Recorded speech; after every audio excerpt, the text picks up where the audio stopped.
with a bigger, better, bolder round of applause. Come on, everyone. Louder, louder, louder. Fantastic. Well, I'm expecting for the energy to increase as we begin with today's day. Thank you very much. You all may kindly be seated. Welcome to the sixth edition of Exchange for Media PR and Corpcom 40 Under 40 Summit and Awards 2024. This year, Exchange for Media PR and Corpcom 40 Under 40 Summit will deliberate on the PR fast forward in 2025. Throughout the day, we shall get to witness the series of keynotes and panel discussions on importance of restoring human connections in digital world. What does PR success look like in 2025? The 40 under 40 perspective. Personal branding versus corporate branding. How can emerging leaders balance dual responsibilities and other relevant topics? Before we move forward, I'd like to take a minute and express our deepest gratitude to our partners for helping us turn our vision into reality. Presenting partner, AdFactors PR, knowledge-driven communication. Powered by partners, PR professionals, Ryzen. Gold partners, Avian V, Candor Communications, Fusion PR, Fortuna PR, ATDB Communications. SPACFin partners, Godrej. Associate partner, Comm Critical Edge, Allison. Co-partners, Business via India and Seraphim Communications. And now, ladies and gentlemen, let's begin our day by knowledge sharing, key learnings, and words of wisdom. Please put your hands together as I welcome the man of the hour, Dr. Anurag Batra, Chairman and Editor-in-Chief, BW Business World and Exchange for Media.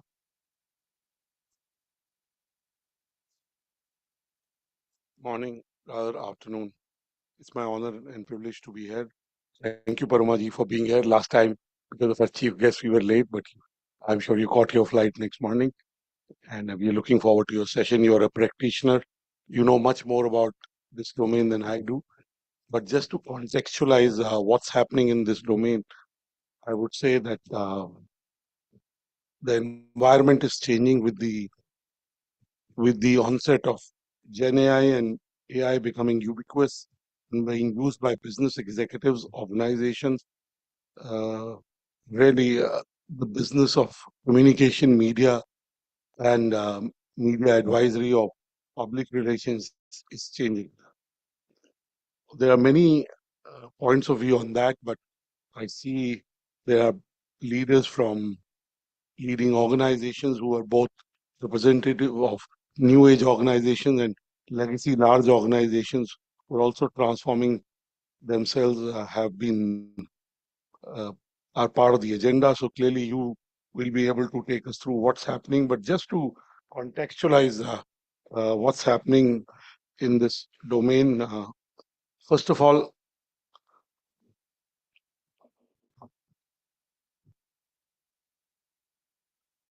uh, the industry is in a huge flux. The last 12 months in India itself have been not normal. And let me say very simply, there are three factors that are changing that. One is the fact that the cost of people in this domain is going up. Second, technology is changing the way narratives are being set. And third is not necessarily the revenues are going up. I'm talking from an agency model business, and then I'll come to the client side. And last night, while preparing for this, I made some notes. I called some friends, read some pieces. So whether you're an agency or an in-house Corpcom leader, uh, the business of media and communication and advisory is all about trust. Uh, we can see in narratives today there are deep fakes of politicians, of business people. I mean, yesterday, because of what's been happening in Parliament, there was certain images of the speaker with actually his daughters, but spun off as something else, and it needed to be clarified. So, how do you ensure authenticity, and how do you deal with these kind of crises when it will happen? The other bigger trend is these days, a lot of big as well as new age corporations who were traditionally using communication agencies are turning to building their in-house Comm departments to a larger scale. They're building in-house capabilities. Also, in the last few years, how many people of you who are in the room do a podcast? None of you. Paroma does. Three of four of you. So everybody wants to build a personal brand, which is okay. There's nothing wrong. I think in our old times, you build a personal brand by accomplishing something, by building something. Uh, like I used to joke that some people haven't accomplished much, but it's their Rolodex is what makes them what they. You meet a lot of people who tell you who they know rather than what they've accomplished. I'm not saying a similar parallel, but in the last few years, every CEO, every founder wants to build a personal brand. Now, when you're out there, you're also exposing yourself to being criticized, being misunderstood, the narrative being spun off in a different way. So, being everywhere is riskier than ever. Leaders who once sought maximum visibility will start retracting. Himani's done this. They will value privacy over constant exposure and risk of private information hacking. The best PR strategies will and best PR leaders and advise clients to dial down social commentary and stay in their lanes. Today is that in every domain, Parumaji comes from, and she's worked with new age companies, she's worked with um, large organizations. She knows that the right visibility and the right amount of visibility is important. Over visibility, but in the last few years, I think everybody wants to do a podcast. Everybody posts on LinkedIn, and they have teams to do that. I mean, I post myself. Not even my EA. I post myself, right? Uh, I believe there is podcast saturation. How many podcasts you can watch on the same thing, right? If you learned one thing new and you can implement that, that is much better than watching podcasts. Uh, Also, of course, Instagram has become a medium for visuals over the last few years, but that is also declining. We all have started to watch much more videos than we did. We do scrolling. So the money that is going into podcasts will go into Instagram videos. That's what I'm essentially saying here. Also, who are with you in the room? There are too many events happening. What is the quality of audiences in the room? What is the audience you are speaking to? So this has always been there. Going back to basics. Strategic counsel is bigger than tactical execution. The value of thinking and strategy will, I know there are PR agencies which buy articles on platforms. The, I think that won't work in the future. Media organizations will also get smarter, right? Clients will prioritize high level strategic guidance over one off tactics, which will be taken in house. So, strategy external and implementation internal. In some way, again, this is not black and white. There'll be a hybrid strategy. What are you doing? Where are you in your life cycle? If you're launching new things, whether you're doing an IPO, it will, broadly, the value of advice will go up. 20 years back, people used to pay much more for advice and lesser for execution. But in the last 15 years, execution became much more important than counsel. I think we'll come back to the. Now, this is a reality. As somebody who's in the media space, I keep thinking about, within Exchange for Media, if we had e4m.com, s4m.com, Impact and Pitch, not counting Reality Plus, we have almost 40 editorial people across these. Now, for a community on advertising, marketing, media. And last night I was thinking there are less. We should have one person on the magazine beat, one on newspaper, one on OH, Vice Club beats, because there's so much happening. I believe going forward, there'll be even fewer journalists. There'll be shrinking newsroom, busier news cycles, and a shift towards paid for trade content mean traditional media coverage will become harder to secure. alternate strategies will be essential. This happened this year. So this is, I'm not, you guys know this. There are agency leaders there, there are Copcom leaders there. Outsourced budgets have been cut, they're being cut. In-house execution will rise. Companies will spend less on PR agencies. They'll invest on external consultants for strategy and for oversight. And in-house teams will undertake practical activity. This has already started to happen. Now, today outreach is not just about a press release, it's about video, it's about images, it's about all the things I talked about. And the content creation, I've used the word copywriting, but because it's a lot of creatives also. PR is not just about text and earned media. It's a lot more than that. I think that will also shrink. Uh, the role of We live in a 24 by 7 social media. Something happens somewhere and it impacts us. In fact, I was reading this book called Fluke, and it basically says, that something that happens somewhere can make a positive or negative impact on us, and gives a lot of happy examples, one or two sad examples. One of the great example of that is, if Donald Trump hadn't ducked, the world would be a very different place than what it is today. Just a small, that whatever millimeter saved him, and God give him long life. No, I wouldn't pray. Yeah, I don't agree with him on most things. But with misinformation, deepfakes, and real-time scrutiny peaking, PR professionals, we need to operate with a when, not if mindset, because crisis will keep happening. And maybe crisis is a strong word, but there'll be intervention required, because a lot of external events may take your narratives into a different direction.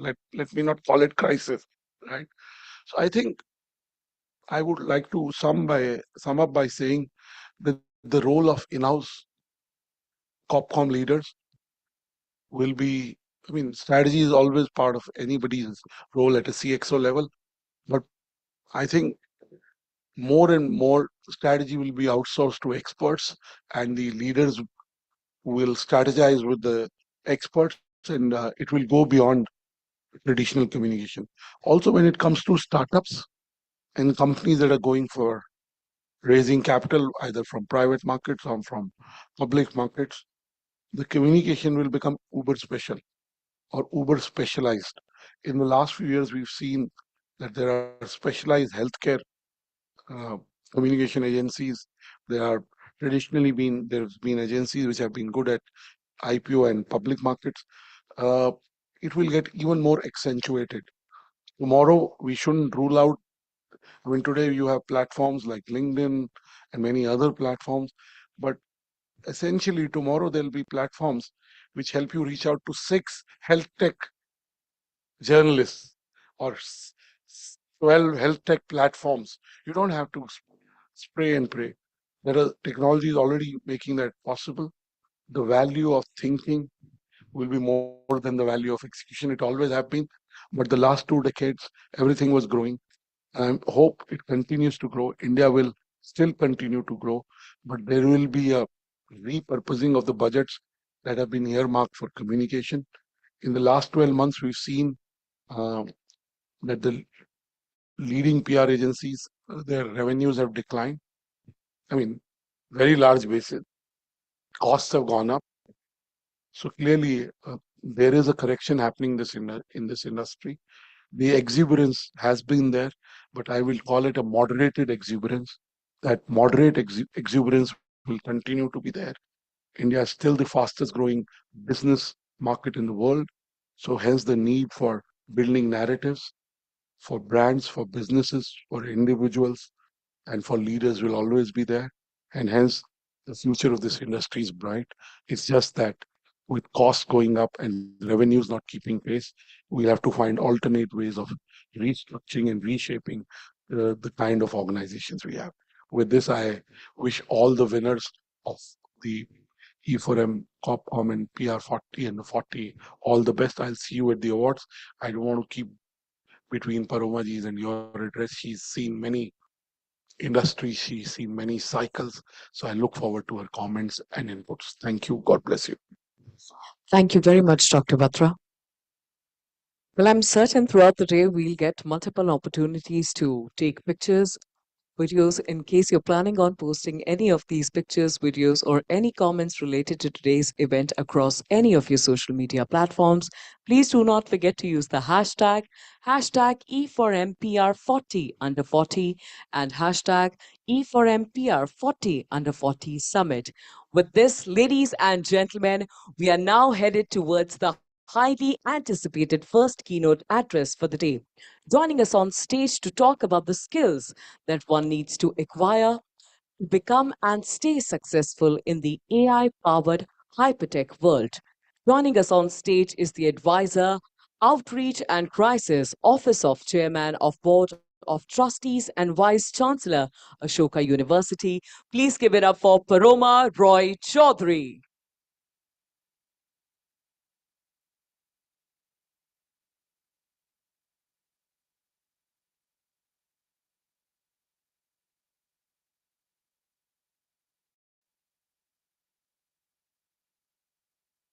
Hi, you can hear me? Yeah, okay. Good morning, good afternoon.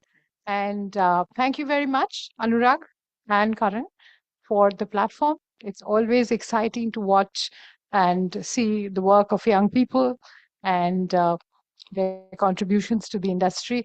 So I was very happy to be part of the jury exercise, let me tell you, and saw some very good work. So, but much about that later. And Anurag has done a fantastic job of context setting. So I'm not going to spend too much time on it. Let's focus on the skills. And I somehow believe that despite this vastly altered scenario of media fragmentation, things like deep fakes, advent of technology, shrinking budgets, and just a whole lot of change. But at the same time, I would say skills remain constant. A good communicator is a good communicator. Regardless of the times and the context, there are some universal principles of success. And let me focus on that. I won't take a lot of time. You have a lot of things to listen to. And if you have questions, I would love to take them in the break or I'm around for some time. So, without much ado, first thing, what makes for good communication? Can someone answer? Anything that comes to your mind. What's good communication about? Yes, very much so. Thank you. But anything else? Well, content. As a good communicator, you must have good content. Otherwise, why would people listen to you, read you, watch you?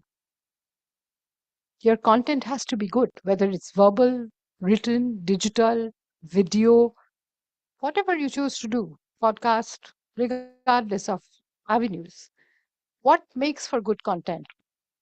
Three C's, in my opinion. Actually, four, but three C's. First is clarity. People must understand your clients, your partners, your teammates, the external teams. I never say agency, I always say external partners. It's one team, whether internal and external, a combination of both. They need to understand what you're saying. So if you speak like Shashi Tharoor or write like him, it's wonderful, but it doesn't serve the purpose. Business communication has to be clear and precise. First rule. I learned it in a fairly rough way. I've worked in lots of places. First corporate job was GE, and I heard I'll take the name. I had Pramod Bhasin as the boss, it was like baptism by fire writing for him. He's a very good writer himself, but I first wrote for him. I wrote, you know how journalists write. I was journalist for 8 years. How journalists write? I said, needless to say. So he said, then why say it?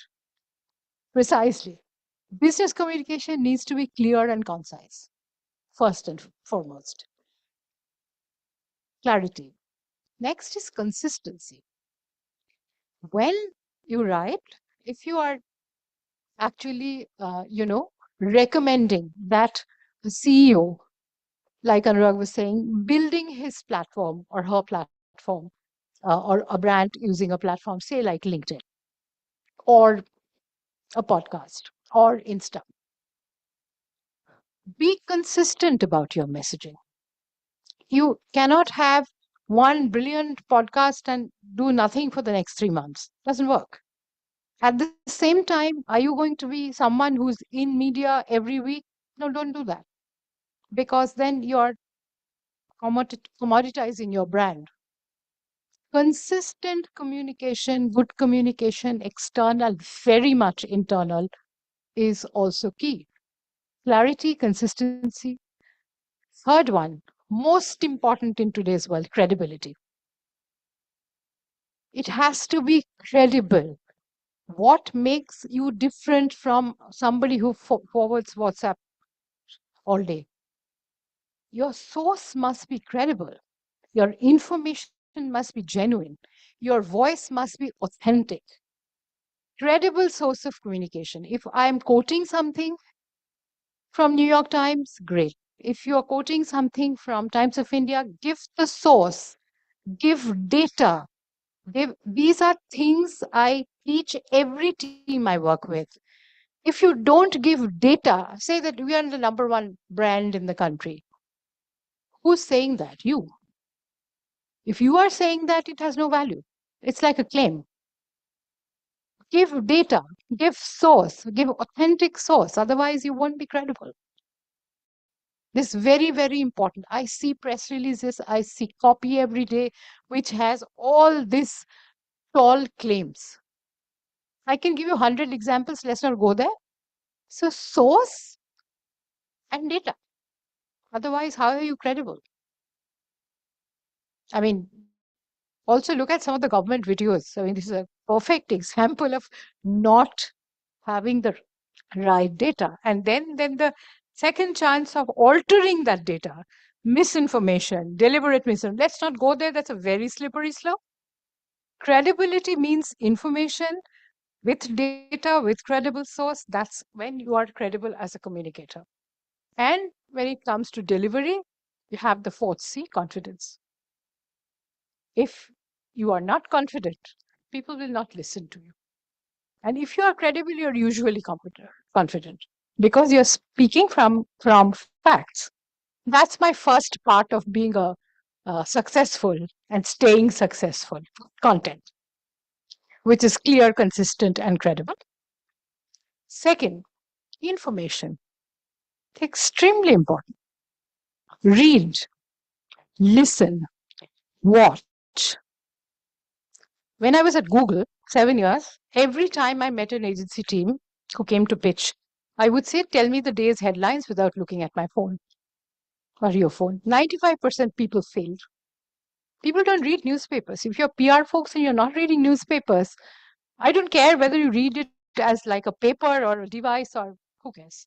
If you're not reading, you have no business being in that job. Can someone tell me today how many headlines? I think most people will today also fail. We don't read. And if you are going to provide strategic counsel to your client, to your boss, to even to, how will you know if you don't read? And it's so easy now to get information. I mean, you look at the Trump Zelensky interview, within half an hour, it was all over the world. We have such good resources at our disposal today. So please read, please listen. I actually scour for good content, good podcasts, so that I can listen to them.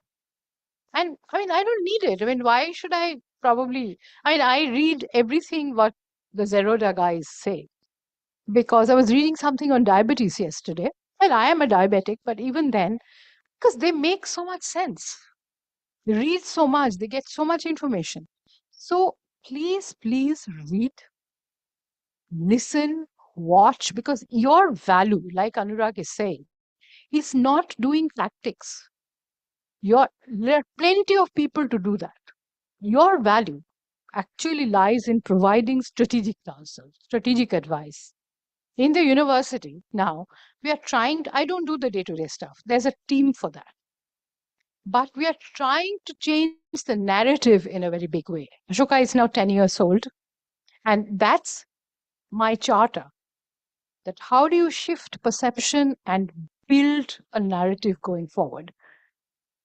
If you don't have strategic acumen, you won't be able to do these things or build a CEO brand. It's easier said than done. It's not putting his mug in economic times. It'll probably sometimes backfire if you do that. There are very various ways. I'm not going to again get into tactics, but if you are going to build a brand of a personal brand of a CEO, etc., you have to be thoughtful. You have to be strategic. I mean, I used to have a rule: no ET panache, because the kind of coverage sometimes it's not a bad product at all. I mean, it serves a market niche, but if you want to be taken seriously, people shouldn't be writing about what shirt you wore. There's a very famous founder that I've worked with when I was at SoftBank. He used to put up his gym pictures on Instagram. This PR team used to be in tears. So one day I actually called him and said, "What do you think it's doing to you? Why are you doing this?" Stuff like that. But if you are not informed yourself, if you are not reading, and if you are not watching, listening, you won't be able to do this stuff. So please read, get yourself informed, and then provide the advice that you need. And the third thing I will say, very important, of course, is technology. If you don't understand, absorb, you can't harness. What is AI? What is artificial intelligence today? It's breaking all frontiers. It's basically teaching you how to ask the right questions, how to write the good prompts. The answers are all there. AI is not giving you the answers. The answers are all there. It's merely organizing the information. If you are blindly using that to do your work, you're going to be caught out. Karan remembers during the judging process, about 10 entries we just had to junk because it's all same and all AI. Somebody said, "No, I provide guidance to Google or something like that." I mean, if you don't think, AI is not your friend, it's your enemy. So understand the technology, then absorb it, and then harness it to your benefit. Don't, become a slave to it. If you're a slave to the technology is having an upper hand on you. And sooner or later, you will fail. You'll get caught out. When I was teaching, I had a class of 52 people. 45 people I had to fail for a written assignment because I told them to write a letter asking an employee to go as an example of empathetic communication. 45 people wrote the same thing. So either you flunk the whole class and ask them to repeat the assignment, which is what I did. So these are simple things. Even if you're a junior person, understand the technology is so exciting. Google has free courses, Microsoft has free courses. Go through one or two, ChatGPT has, and then use it. Absorb, harness, don't become a slave. So content, information, technology. Three things. And I'll just end with two things. One is without that, you never will be, let alone an authentic professional. Professional. Empathy. If you are actually have a client in a crisis situation, put yourself in his or her shoes and understand what the organization is trying to do. I always encourage people to read one letter by Brian Chesky, who's the Airbnb CEO, when he had to lay off half of his population when pandemic struck. They shut down one whole part of the business. Please read Brian's letter. What means it's on widely available on the internet. what empathetic communication means, how to put yourself in the employee's shoes, and not the tactics, not the help with headhunters and medical insurance, or the way he writes it. If you don't put yourself in the shoes of your client or your team, internal team, your CEO, you will never understand how the communication is impacting the audience. So, empathy. And the last thing, which is the most powerful thing for a PR person, network. Continuous building of network, but build your networks in peacetime. If you are building it in wartime, saying that, look, do this for me, it's very short sighted. Networks are best built over peacetime. And, I mean, you should be able to, a senior PR person or Comm person should be able to pick up the phone and call an editor saying that, boss, this is incorrect. Please either change the story or carry another one. Well, out of 20 that I meet, maybe one has this ability. Networks are the most valuable tool. And I don't only mean editors. It starts right at the from the bottom. If you don't have good networks, and where does this come? It comes from intelligence, it comes from empathy, it comes from genuine willingness to build relationships, because those serve you in good stead. When you need them, they're there for you. Are you going to be successful 100% of the time? Absolutely not. But you should be able to have a network which you can call on for help, for assistance, for recognition, whatever it is. Without the Rolodex, a PR person is not a successful PR person. So these are the 5 things I think: good content, staying informed, using the technology, being empathetic, and having a great network. This is the way you stay successful, be successful. And I think these are universal principles which stay with you regardless of how much the context is changing. Thank you. Thank you very much. Could I please request you to kindly join us in the center of the stage? Yeah. Yes, please. Okay. To present a small token of appreciation on behalf of Exchange for Media for sharing your valuable insights and taking out time and gracing the occasion. Joining us on stage is Shagun Kocher from Exchange for Media. Please welcome her with a big round of applause. Thank you very much. Thank you.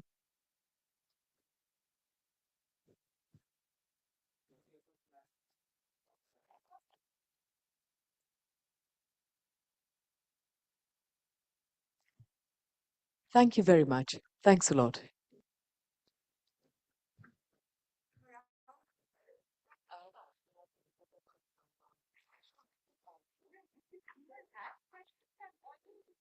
Well, Ms. Chaudhary is present here for quite some time, another couple of minutes. If you have any questions related to her presentation, please feel free to get in touch with her. Thank you very much.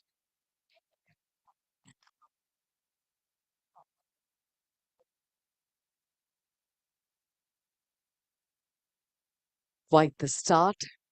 This brings us to the first panel discussion of the day: importance of restoring human connections in digital world. Ladies and gentlemen, join me as I welcome our panelist. Joining us on stage is the Associate Director, Brand Communications at PepsiCo. Please put your hands together for Shivalika Malik.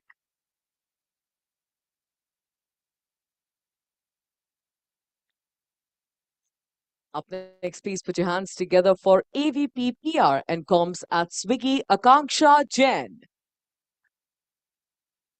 Well, in case if you are confused about the procedure of clapping, it's super simple. All you have to do is bring both of your palms together, and that is how we clap. Do we want to try that? Certainly. Please give it up for the next panelist. Joining us on stage is the Head Corporate Communications and CSR at Indus Towers Limited. Please give it up for Ranjini Chalam. And completing the panel, it's time to welcome the session chair, the founder and CEO at Seraphim Communications LLP. Please give it up for Sunanda Rao Erdem.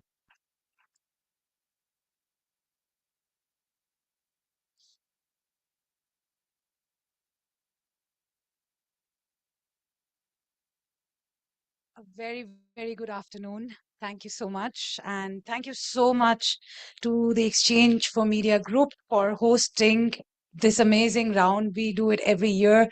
And it's so great to have such a nice, lively audience today. So we'd really like to have a lot of interactions today, and glad that we are hosting the first session. So I think it will be quite energetic. And I am really, really, really happy because I have been interacting with the Exchange for Media events for the longest time since COVID. And this is the first time we have turned the theme around today. So it has always been about digital media and data and how can we use data and AI in public relations and communications. And it seems like we've come a good 360 degrees today. So once again, I'd like to welcome the panelists. First of all, really thank you, Dr. Anurag Bratra and Karan, for hosting this event always and with so much of passion. Um, so our topic is today importance of restoring human connections in communications today. So I would like to actually start with a quick 30-second take on all of you speakers, starting with Shivalika. How about your take on the importance of human connections in communications? So, first of all, hello everyone, good afternoon. And I think, like you rightly said, it is so important at this point in time to talk about human connections. Today, we're, talking about things like empathy. You hear words like empathy, purpose, etc., human centricity. But I think, given the fact that with the digital world, we are somewhere talking about it, but not really, kind of implementing it as much. And it's really good to see when you said, you started off like that. It's a vicious circle. Life's a vicious circle that we're coming back and we're having a conversation. So it's really, really good to understand that at the end of the day, like Paroma also mentioned, it's not the technology that controls us, it's the humans that control technology. And I think that's what we're here to discuss today. Awesome. Thank you. Thank you so much. How about you, Akanksha? Hi, everybody. Good afternoon, and thanks for having me here. I think this is a very pertinent point that's now being highlighted, and more so after the rise of digital during the COVID times. I think companies are realizing the fact that, a human connection is what it was. It has to be there. It's not that you can go out and run digital campaigns. You can just sit in a air conditioned office and run the show. No matter whether you're a digital company or you are a traditional company, it's important to connect with to build that human connection with your customers, with your stakeholders, with your partners, all of them. Because I also believe that if you don't go out there and understand what speak to people, understand what they really want, what is the pulse or in the market, I don't think you will really be able to build that digital campaign that really resonates. So it's important to build that human connection and continue to build it, because consumer behavior is changing faster than we know.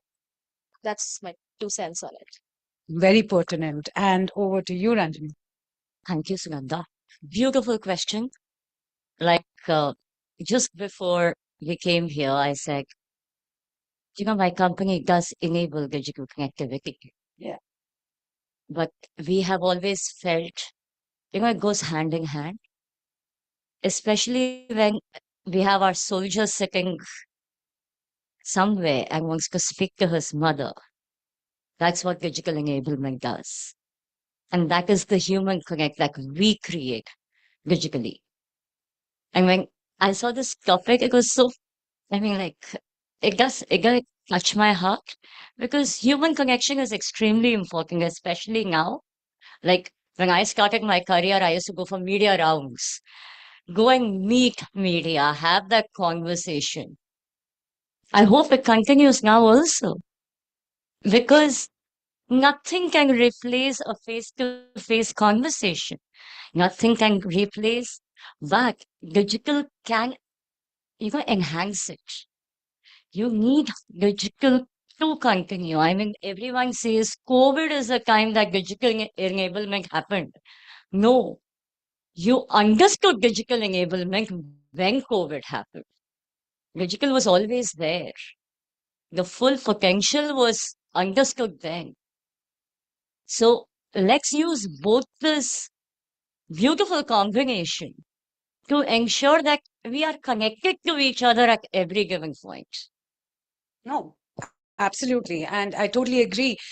It is the fact that we are sitting here today having an event of this scale, and it is going and reaching out to so many more people because I am presuming it's also transmitted live also on the social media platforms. But yes, sitting here with all you wonderful accomplishers, so to say.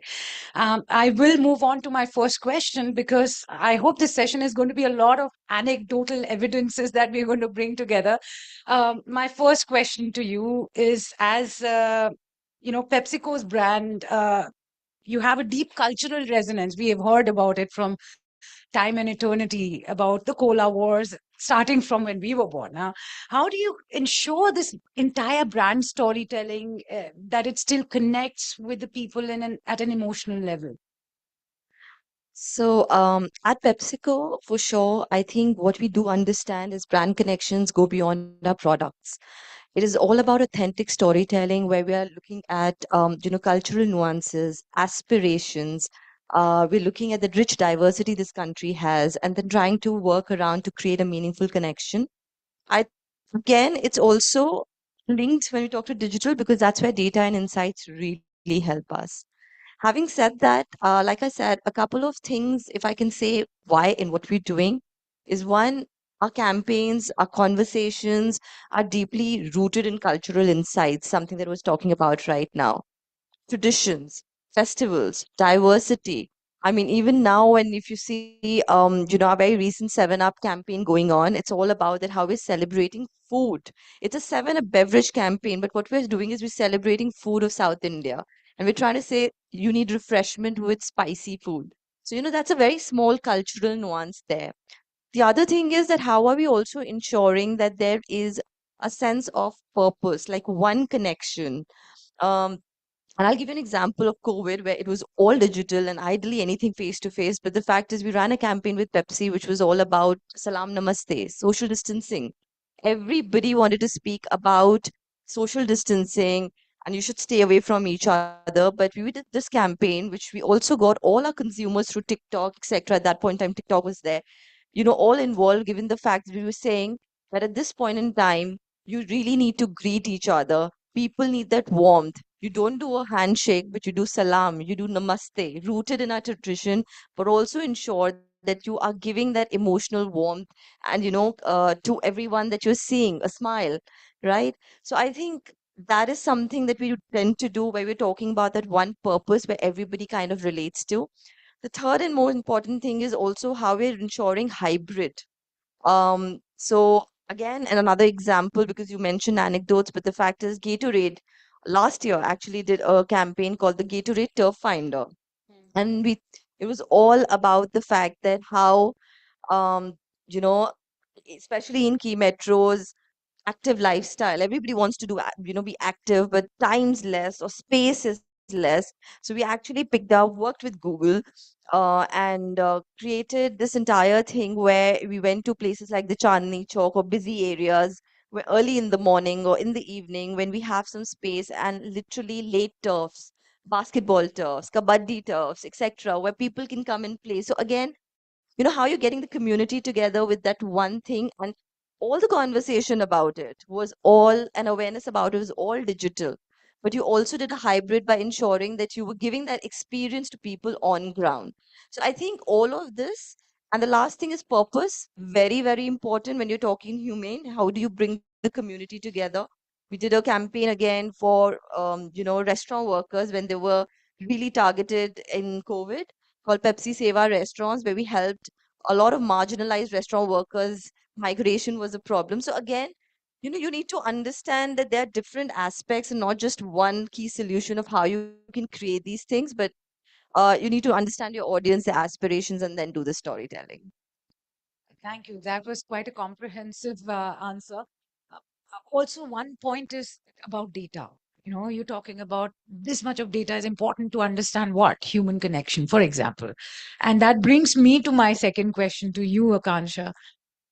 Brand communications, Swiggy. I mean, we see Swiggy everywhere on our mobile apps, and and it's talking to us. It's giving us a lot of, what are you doing to get today? Are you doing? Have you packed your school bags? Things like that. So, it's a lot of 24/7 engagement. Now, how do you ensure that there is humor, there is relatability at the same time? How do you ensure that the reputation is managed? So, thanks for some good words on Swiggy. I will take it back to the team that runs it. It's under the brand portfolio. But having said that, it's important to balance it out today. When you look at a consumer social media strategy, it's important to have a good balance of uh, fun, fun or humor, and also have a good sense of empathy. So, how do you actually go about doing it? Is of course there's a defined playbook which I think would work well.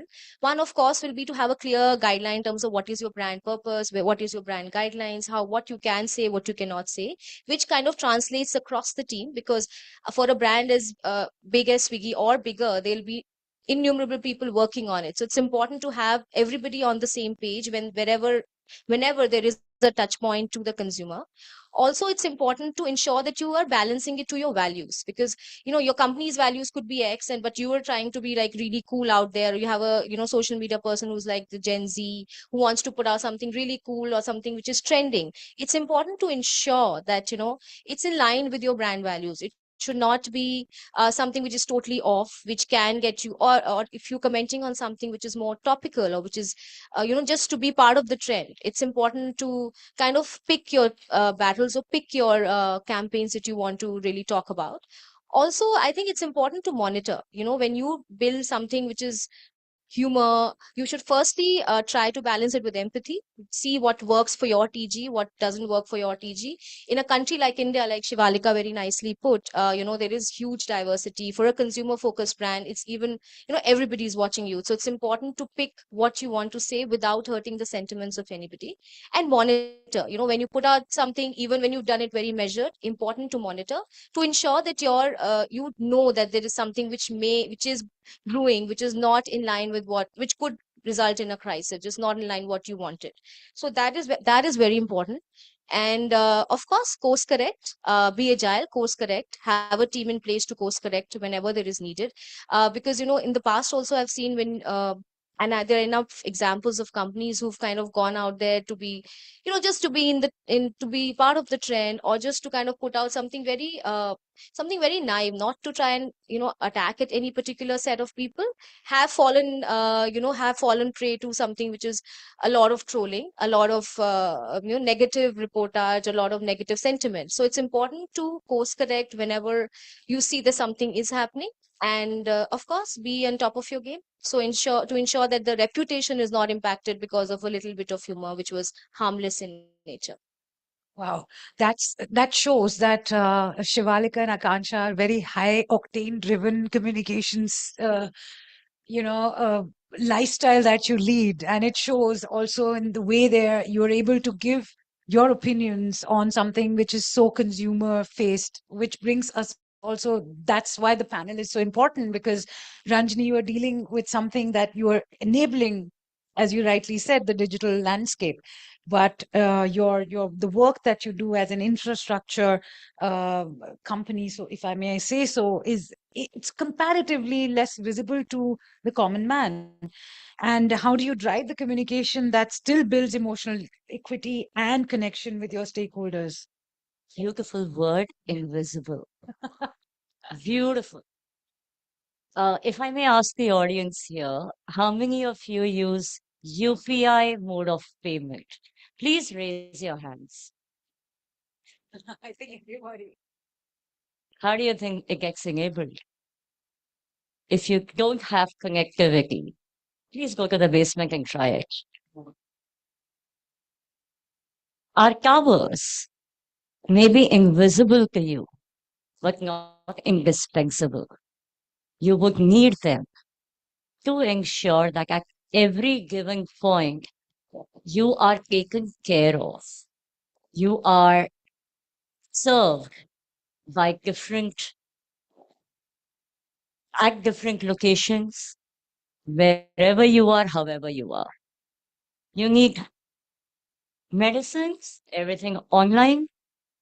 You need beverage from Blinkit. It's available online. You need food from Swiggy. Everything online. It's all about convenience today. How many of you still go to a provision store to buy a provision every month? I love the number now. I just saw everyone raise their hand on UPI. Only 4 for this. This is what digital enablement is. This is what Indus Towers wants to help enable every digital platform that you want to access. So I feel we not only are enabling digital, we are enabling that human connect also.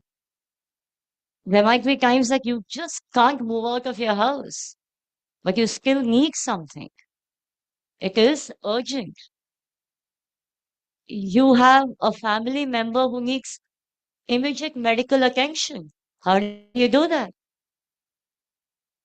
Digitally, right? And who's somewhere far away. So when you ask me, it is not visible. I think we are we are more visible than humans now. We are. I mean, I think now your lap or your phones also tell you how many more minutes have you spent every week on your mobile. That itself speaks that your digital is more visible than humans. So let's not lose each of it. Let's use each of it for, empowering ourselves, helping ourselves. Very pertinent, though my digital divide with you is very clear. I'd still want to go, feel, meet people, talk to them, provoke them into a conversation, go to whatever modern bazaar that's digitally enabling me. Yes, of course, the convenience is there. But you paid with your UPI, right? No, not necessarily. I Or your still, card. yeah, maybe card or maybe How do cash, you think depends that on it. machine works? Yes, absolutely. Yeah. You really see that there is a generational there. I'm happy that it's an all women circle here.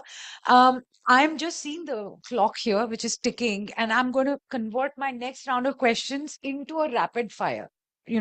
So that we all get the maximum out of your ideas.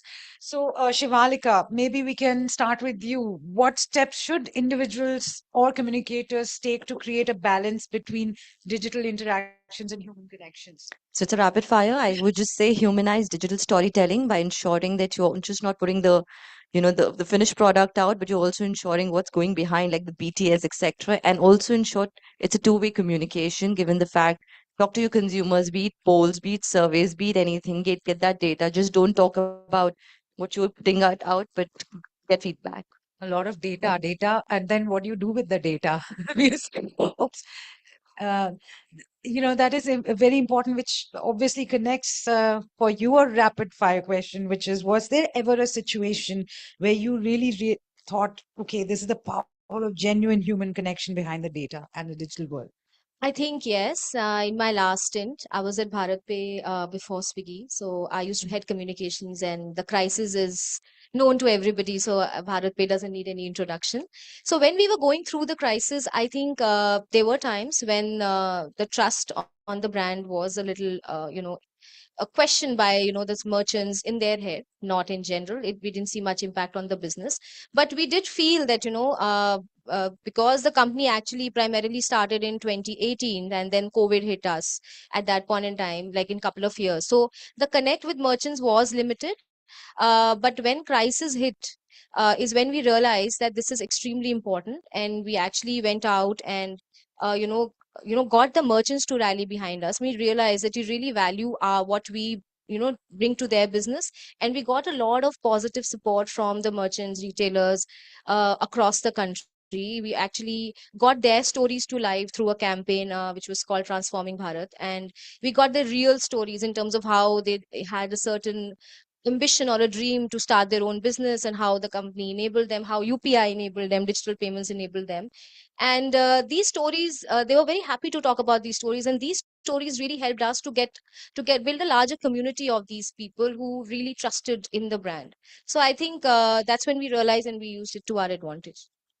Thank you. And you have the most difficult job because CSR is a big part. And as a communicator, I also feel social development topics are the most difficult. The media doesn't want to take stories, even though they do change lives of people. You have great stories where a farmer who has, enabled digitally, he is educated. Nobody wants to read about them. So that is a very big challenge.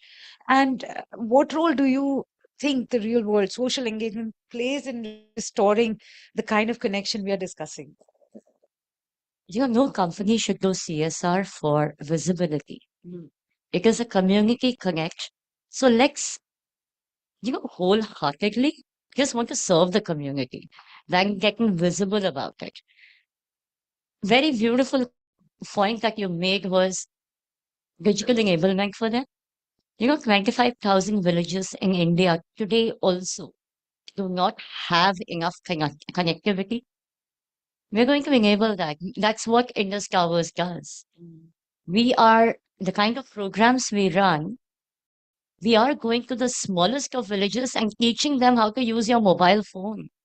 How do you ensure cybersecurity? They are the worst hit. So, and we do not want that media should write about us. On the contrary, we want them to tell their story than us pushing their story out. Sorry. When you see a lot of results coming out, a full village is digitally enabled. And when they start posting stories on Instagram, it's viral. Yeah, so you want the human. It's So the basically, influencers should be the content creators, exactly. and they are the ones. Yeah, makes sense. Of course, the entire influencer marketing, digital marketing, PR. It's all becoming a gray area, right? Um, Again, my one word rapid fire, not one word, maybe we have one sentence. My next round of questions. What is the one thing you wish you would like to bring back from the pre-digital era? The pre-digital area. I think just meeting more people. And if I'm talking communications, I'd like to put what she said, media rounds. We've just forgotten to meet people, to talk, to listen, to talk about it. And it's more like, oh, I WhatsApp that person. So more face-to-face meetings is something that I'd really like. Natasha. I think more like just picking up from what Shivalika said, that it's important to kind of get people, meet more people, meet without an agenda, and build that relationship with people, which is beyond work. Like in the pre-digital era, we used to go meet people, and some of these media people became our like good friends. I think that is important because today what we do is we just kind of go send a WhatsApp and then say, "Hey, are you carrying my story? Are you carrying my story?" That's it. I mean, we don't meet them. So I think it's important to meet, network, and keep adding to the network, so that you are able to, as Paroma said rightly, you have to have a strong network to kind of be successful in this space. Make friends when you don't need them. Correct. Ranjini. Since it's rapid fire, it's not professional. I would love to go back to cycling with my friends, meeting them in the evening and even playing Pakadam Pakadai with them. I don't think I have ever seen anyone around doing that now. I want that human connect back. You want to be with. There were no better way to have a word of mouth propaganda. Sorry, propaganda is the wrong word, but yes, PR. Recent uh, brand or a campaign that made you feel, okay, this is something real. So if we on this theme per se, I just feel Surf Excel's doing a brand, like a great job. The kind of campaigns they kind of put out, they're so rooted in cultural insights, tradition, festivals. Their very recent Eid thematic is beautiful, and it's also bringing out that innocence. So I just feel when you look at it, it's just not the product that you're seeing; it's the emotion that you're feeling. So that's really good human storytelling. So I'm a big fan of the cred campaigns. I think there is a certain nostalgia to how they started it out, and they've of course built it and got like the OGs as they call it across say cricket, across entertainment. I think that resonates well across the board. It's not only a digital campaign; it is something you'll want to talk with your friends when you catch up with them, say over a cup of coffee. It's something that you will find being talked about in in office conversations as well. So I think that's a campaign I really like. And which campaign would you like to discuss while cycling? Ah, the service van campaign of Samsung, Oh, where the technician reaches the hinterland to help a school, a blind school, where there was no network. They could not call. So I think that touched my heart. And I'll always remember that. beautifully said. With this, there was 1 second left and we are in time.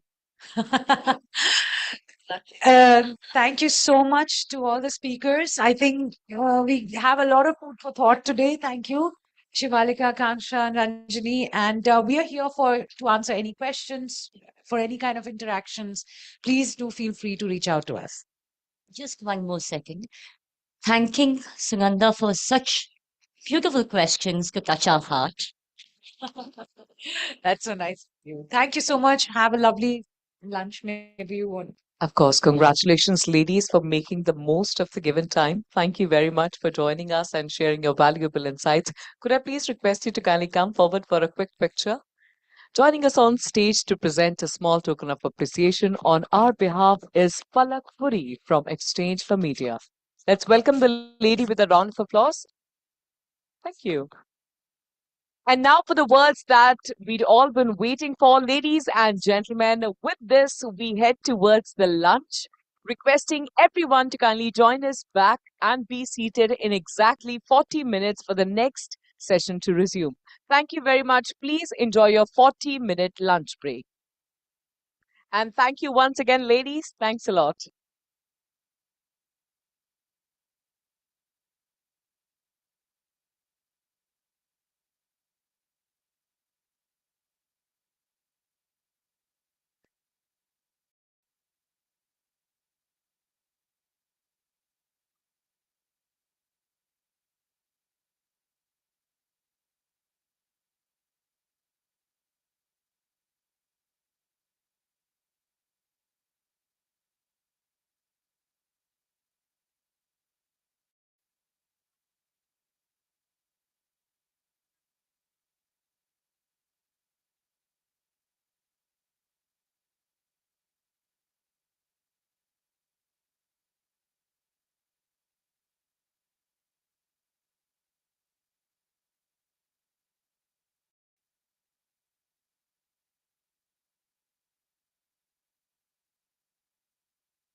Greetings, everyone. I hope that you all are enjoying your lunch.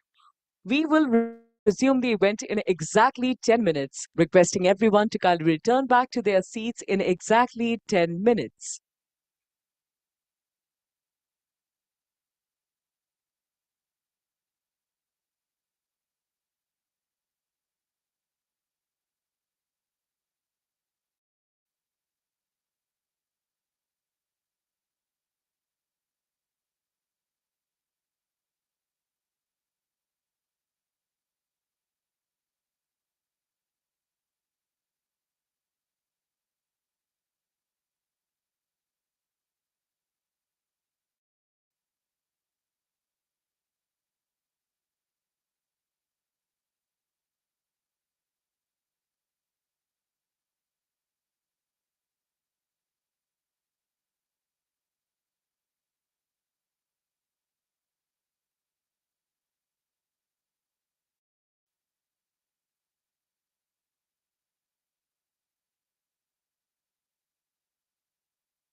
ER Professionals Group, a global communications powerhouse operating from 16 offices across India and overseas. Mastering global communications for UN organizations and global leaders. We handle international conferences and investor summits. We manage 360-degree communication, crisis, and public affairs for government and corporate clients across industry. Our 90% client retention and rapid growth make us the fastest growing firm. We are not just about business, we are driving national progress. We played a major role in amending the Juvenile Justice, Motor Vehicle, and Child Labor Acts. At PR Professionals, we believe in giving back to society. We fight for justice for women, support families of martyrs, and care for children who have lost their parents. We promote para sports for the specially abled. Our CSR initiatives are driven by the belief that communication can change lives. Join us on our journey of growth, innovation, and impact. PR Professionals, where your success is our mission. When in 1897 we started manufacturing locks, we weren't just making in India. We were envisioning a self-reliant India. When in 1920 we manufactured soap from vegetable oil, we weren't just making in India. We were showing the world a humane way to meet human needs. When in 1951 we built India's first ballot boxes, we weren't just making in India. We were partaking in India's journey towards becoming the world's largest democracy. When in 1955 we made Asia's first typewriters, we weren't just making in India. We were contributing to the nation's mission of propelling women into the workforce. When in 1958 we made refrigerators, we weren't just making in India. We were supporting the movement of freeing women from the kitchen. When in 1984 we introduced mosquito repellent mats, we weren't just making in India. We were contributing towards making India free from vector-borne diseases.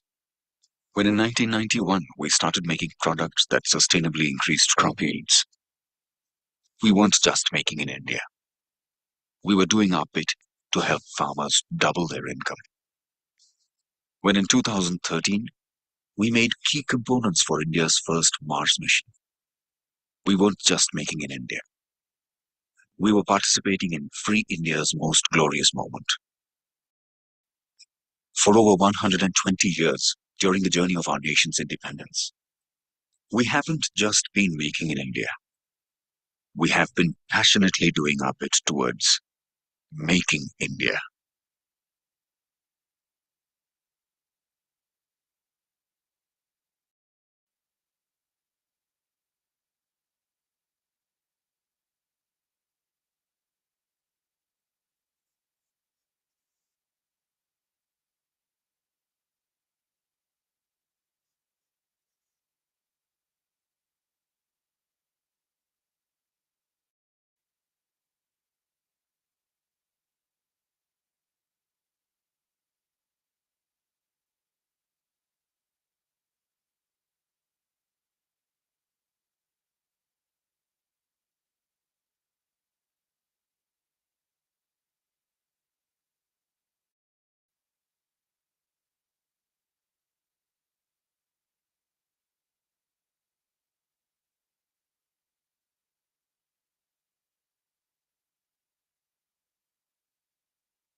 Ladies and gentlemen, requesting everyone to kindly return back to their seats as we are to resume the event in exactly 60 seconds.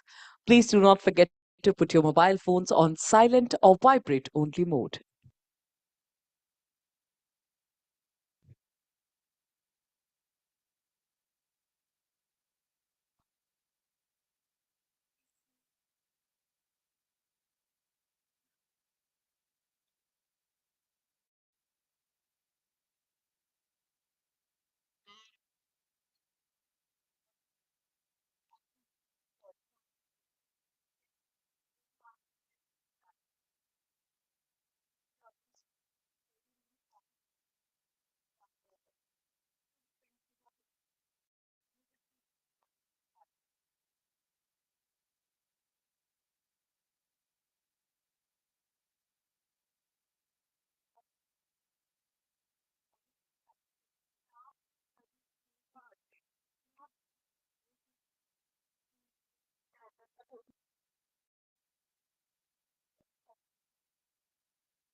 Ladies and gentlemen, once again requesting everyone to kindly return to their seats. In the next 30 seconds, we are to resume the event.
Welcome back, ladies and gentlemen. I hope that you all enjoyed your lunch.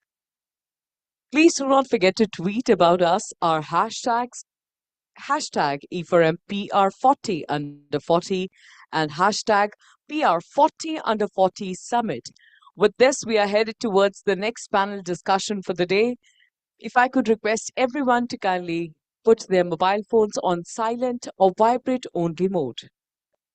To talk about what does PR success look like in 2025, the 40 under 40 perspective, joining us on stage are the stalwarts of the industry. Join me as I welcome the panelists. Please put your hands together for the Chief Media Officer at Goodword Media Services Private Limited, Lovely Kumari. Big thank you to that one person who was ready with the applause कि आप नाम बोलिए और हम ताली लेकर तैयार हैं. Thank you. Let's give it up for the next panelist, Account Director at Seraphim Communications. Please put your hands together for Anne-Marie Thomas.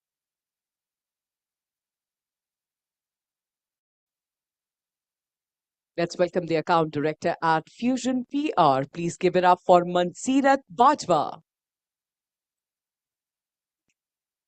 And completing the panel, let's welcome the session chair. Let's give it up for Ritika Upmanyu from Exchange for Media.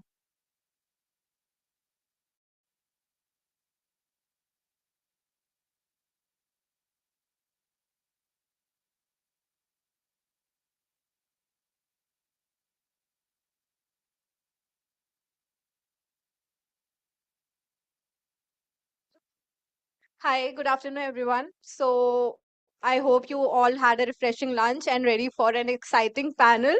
So, today we have an incredible lineup of speakers and who have made their mark in the industry and driving the future of PR and communications. And they are the ones who are who are redefining the success of the industry with fresh strategies, innovation, and new approaches. So today's topic is how, what does PR success look like in 2025? And we'll learn it about from 40 under 40 perspective. So today we'll explore the key trends, challenges, and opportunities that will define the PR success in 2025 from the perspective of 40 under 40 leaders present here with us today, and explore what it takes to thrive in the communication industry in the future.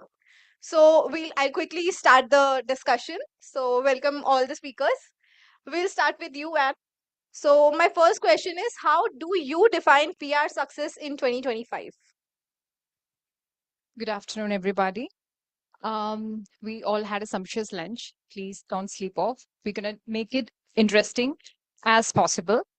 Um, Thank you, Ridhika, for the question. PR success for me would be, uh, you send out a message to your audience, and you're not talking about a launch, or you're not talking about, okay, this happened. You're talking about, you are developing a connection with your audience. That would be a success. In one form, it's a good balance between a human connection and the digital transformation that we are in. So if we find out that balance, and if we can reach out to audience in a and ignite conversations. Like, we have seen that Zomato recruited job, that email that was a talking point all over the social media, like on LinkedIn. It was content for all the content creators on all the social media channels. So that thing created conversations all around, not for a day, but for weeks long. So that kind of impact is what I would say a success would look like. Yeah, I think that's a really interesting take. So moving to Lovely. Yeah, so I agree with Anne, whatever she said. Uh, Also, I will just add to what she mentioned. It's about connection, of course, creating connection with the brands and the audience. But you should also maintain the brand value and also keep the communication transparent. That's balance should be there. That's what I would like to say. Okay, moving to Mansirat now. Thank you so much for having me here. Good afternoon, everybody. So, totally agree with what they've said.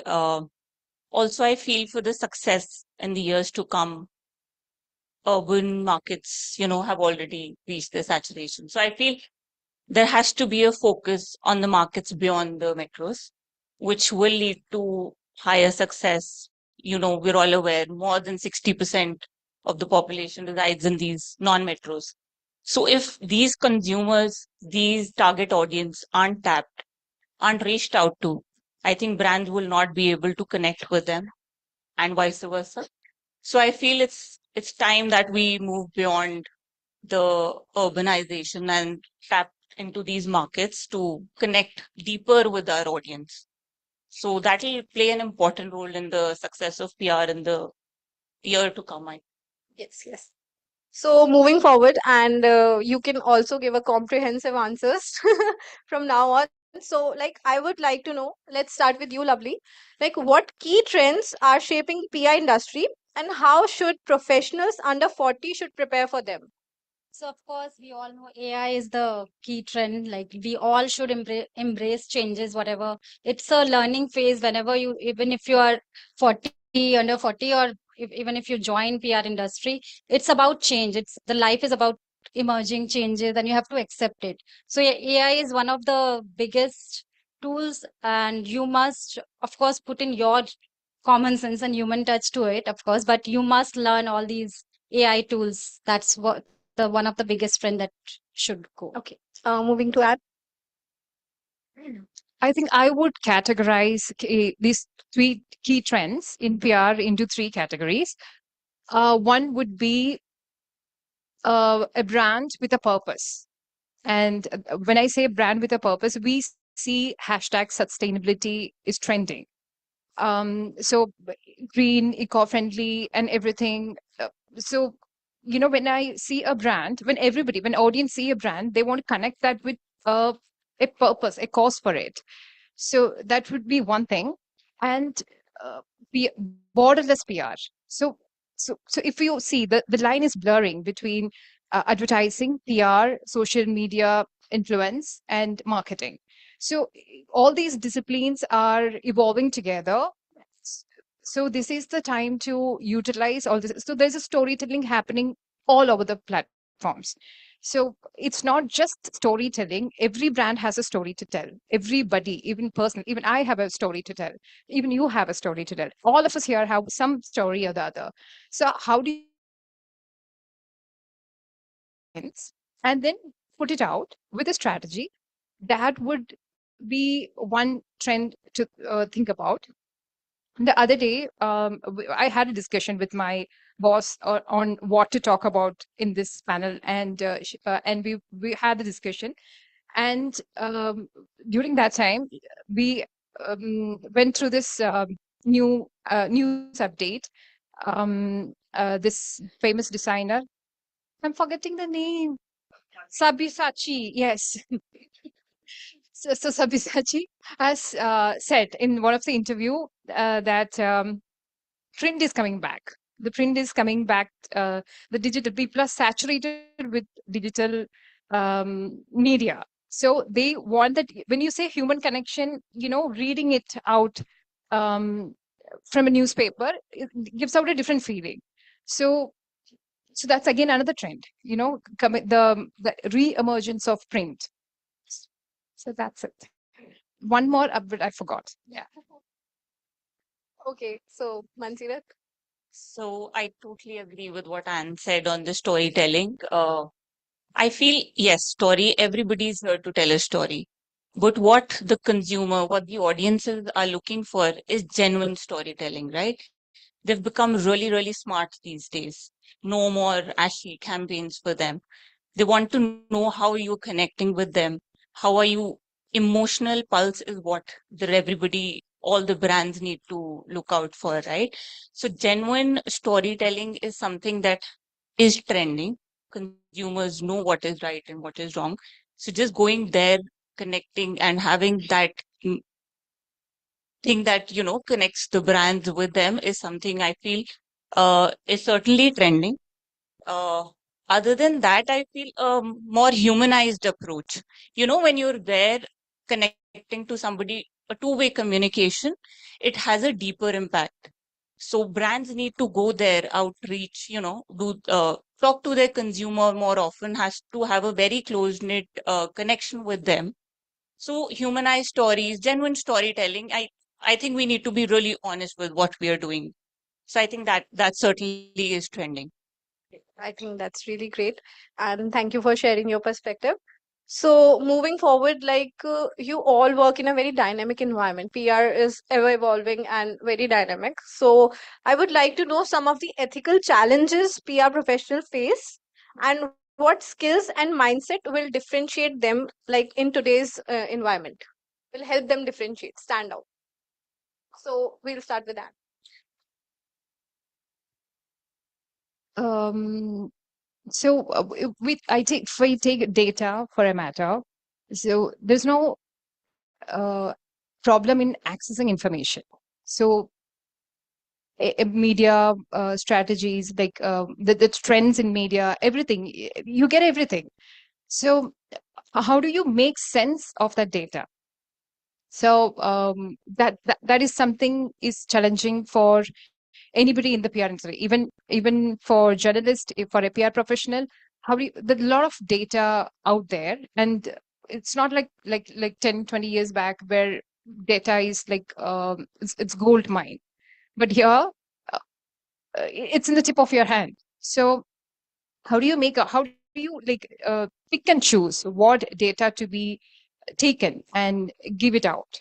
So that is one challenge, or one thing that PR professionals face. Uh, when I talk about it, when you talk about ethics in PR, so we can be approached by brands uh, to talk about their brand with some tags attached to it. Like, for example, like I said, eco-friendly, sustainability. So, for us to choose what is right and wrong, it's it's your battle to pick. So yeah. Moving to Mansirat now. So I think a lot of challenges in terms of ethics. I think every profession does have, but for us, I feel because India has a very diverse culture, right? Every zone has a different culture, multiple languages in this country. So I feel that having one approach to all isn't something that works here. We need to really know the culture of the people that we are connecting with. A North Zone person won't connect with the culture of the South person, right? So I feel being sensitive towards the culture is something uh, we face a challenge with sometimes.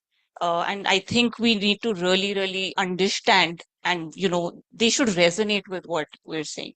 Do your homework, understand what kind of approach you're moving towards when you are doing your PR strategies. uh, I also feel there's a very thin line between truth and spin. You know how everybody thinks we're always highlighting just the good parts and hiding away from the facts that aren't supposed to be highlighted. But I think we as PR professionals need to decide where that line has to be drawn. Of course, we're always there to highlight the factors, but at the same time, do not make yourself fall into that dishonest, because people there do not forget these days. So we need to be really, really truthful to what our brand is and to the consumers as well. So I feel these are some challenges that you sometimes face to where to draw that line. So, yeah. So I'll add one more question to it. Like we are entering a hyper tech like digital world. So what challenges are you guys facing handling the human connection and the AI part in your jobs? If you would like to share any personal stories or any personal experience. So So yeah, critical thinking is something that needs to come, and AI. There are a lot of times that we get to hear from client that this is all Chat GPT. Where is your thought process and all of that? But that's what the humanization that I was talking about, the human thing that needs to come in there. That's the challenge that we face. It you will everything and everyone will do is they will just Google it and then they'll find out that these are similar. So that is the biggest challenge I think in this industry, which the whole industry is facing, and balancing the misinformation, managing the misinformation, and also balancing clients' interest with the public trust, of course, is one of the thing that basically balancing everything is one of the key strength that you can develop, and that's I think uh, one of the biggest challenges there. okay, thank you. So Anne, would you like to share your personal experience? I I am embracing AI like anything. So I like using it. And so so we have an idea to structure um, that idea and into to implementing it. So we can use AI to use to you know deliver our. So for example, for a for an article to be written, so we can use the help of AI to do it. So that's how, living in this era where AI is everywhere. I mean, we use it on our daily life. So we should embrace it and not shy away from it, but also the accountability part.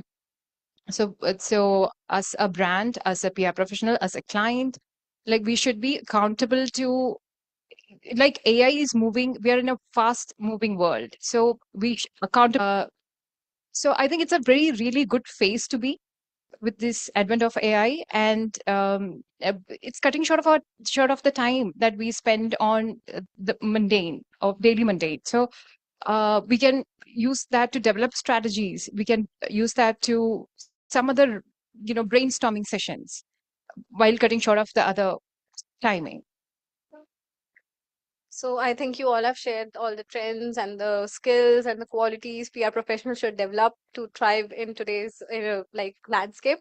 So moving on to the last question of the panel, and I would like all of you to share one like lesson or for the young professionals that are entering the industry and how they should gain success in 2025 and in the future?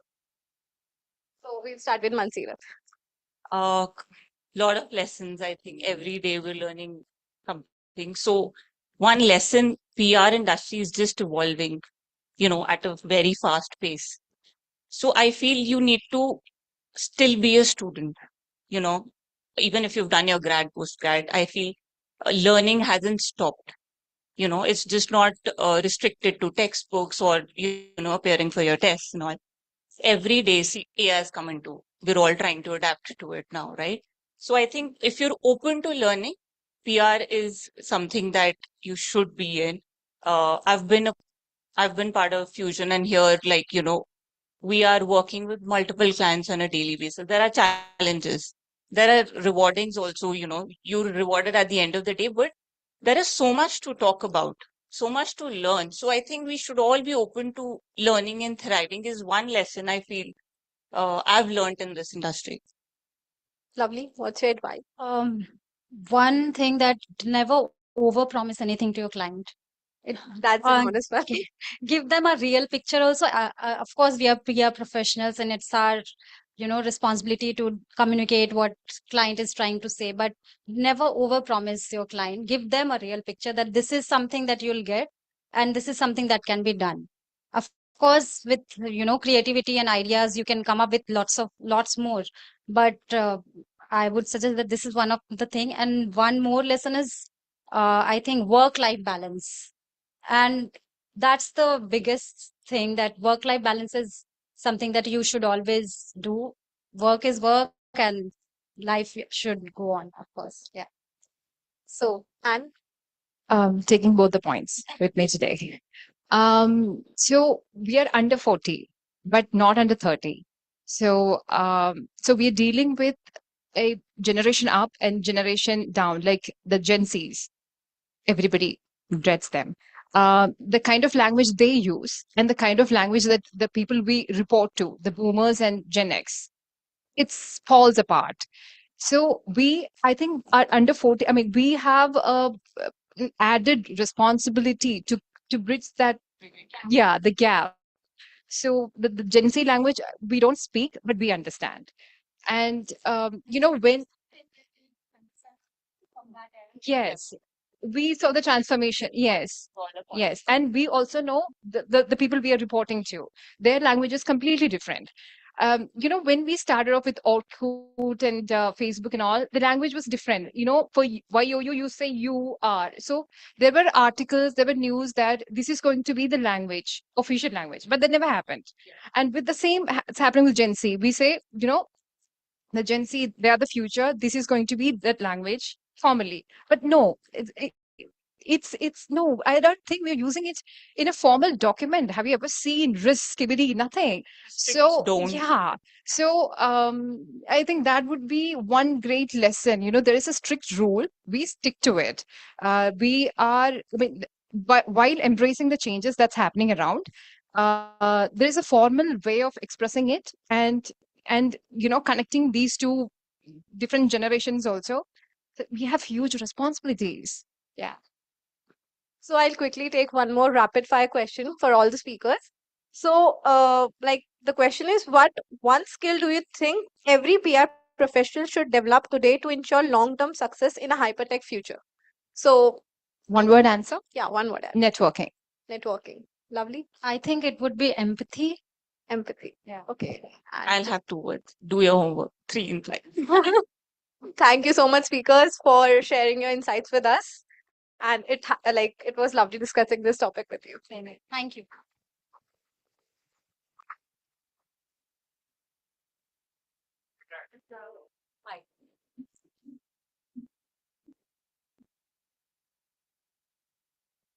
To present a small token of appreciation on our behalf, requesting Ritika ji to kindly come forward and do the honors. And also, we'd love a quick picture with all of you lovely ladies. Could I please request you to kindly come forward?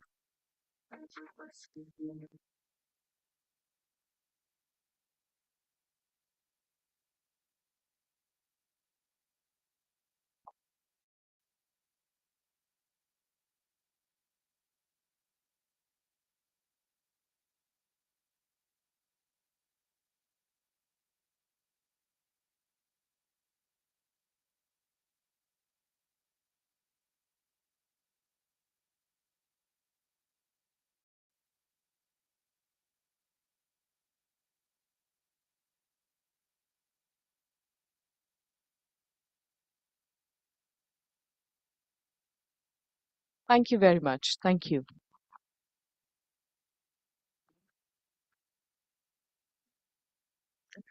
We are now headed towards the next panel discussion. The topic at hand: personal branding versus corporate branding. How can emerging leaders balance dual responsibilities? Join me as I welcome the panelists. Please give it up for the Director Communications at India at Springer Nature Group. Please give it up for Nidhi Gulati.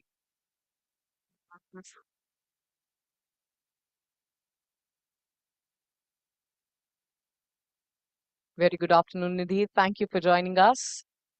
Up next, please put your hands together for Head of Communications at Zupi, Mr. Amrit Anand. Perhaps Amrit is waiting for a bolder round of applause before he joins us on the stage. Thank you, Amrit. Up next, please welcome Head of Marketing and Communications, General Manager at SunSource Energy, Nishant Shukla.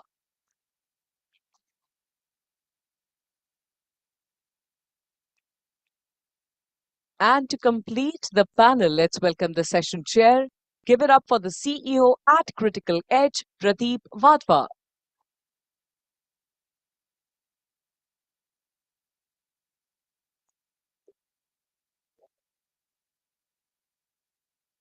Good afternoon, everyone.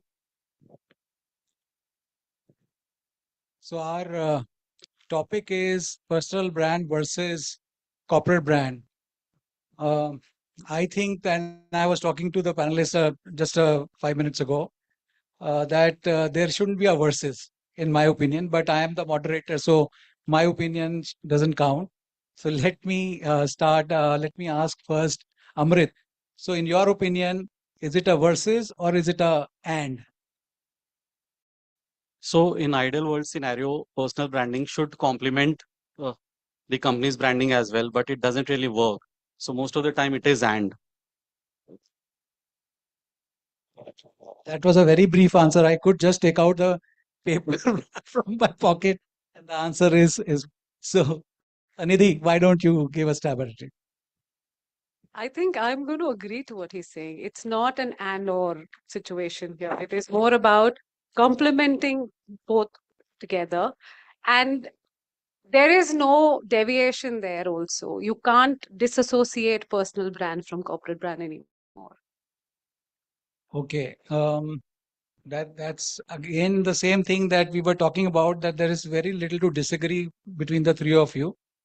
So let me ask this question. This is open for all of you. Let me try and stir up a honestness, and let's see if something interesting comes out of it. Have you guys, in your experience, come across any uh, corporate leader, or have known personally or through someone, where there was a issue between the CEO or the founder's personal brand and the company's reputation? And you don't have to name the person. You can give me a yes or no. And what were the challenges? And if you personally managed that, how did you manage it? So there are a number of examples when a corporate leader or a founder CEO has taken up a cause and have spoken about it in public, and that has created a negative media cycle for the corporate brand. In all such scenarios, I think after every such fiasco, what I have done as a corporate communications professional is having a word with the CEO, and we have tried to have a media sensitization program. So there are causes which may be very dear to the CEO as a person, but then we don't live in a perfect world, and we should be very cautious about the topics that we choose to speak about in public forum. And everything that a CEO does in public, whether it's on social media platform or through any other public speaking engagements, he has to be very cautious about whatever he's saying. How does it impact the overall corporate branding? Irrespective of personal opinions, we can't really say that these are my personal opinions. It doesn't relate to the company that I work for, but the outer world doesn't really see like that. So for them, the CEO or the founder represents the company, and whatever the founder says or does in public life, the company may also hold the same values. So, Pradeep, uh, this is something that I've seen in usually in founder-driven companies because young companies where founders are expected to sort of go out and speak more about themselves because in younger companies, founder's brand is the company's brand. So this is where if the founder is really not prepared or ready or somebody who's not trained to be like out there in the to speak to the external world properly, this is where these issues come because companies position us several in a different way, whereas a founder may lack those certain values. So this is where a gap in alignment comes. Yeah, Nidhi? I'm going to give a slightly different opinion here. And Thank God. we're talking about Indian organizations here at this moment. I'm going to go to the global perspective, really.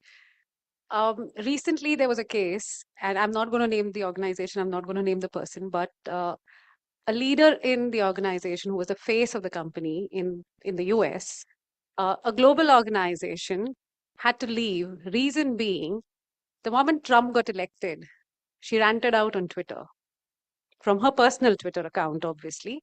But that was immediately picked up by media. So whether it was the Guardian, it was the BBC, it was the CNN, all of them picked it up. Elon Musk retweeted and lashed out at this person. And it just became a big controversy. So while what this person had mentioned on Twitter was more or less correct, truth, but it wasn't something that this person was expected to do. Because, as a corporate brand ambassador, you're not supposed to be doing this. And what happened then was an apology had to be given, which obviously was driven from the Comm side. B, despite the apology, because the controversy became so big, this person had to step down. Now, when you see a situation like this, you also realize that personal brand, however small, and corporate brand, however big, it can't be two separate identities. They are very much the same.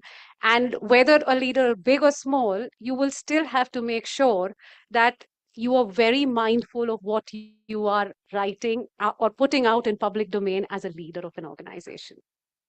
Okay, let me take a 180-degree turn on your answer and ask if any one of you can give me examples of CEOs or founders where their personal brand helped to build the corporate brand. And because our topic was, which was given, was emerging leaders, if you can give an example of a startup or some company which is less than 10 years old, it will be great. But you can even go back in history and give me any example that you can think of.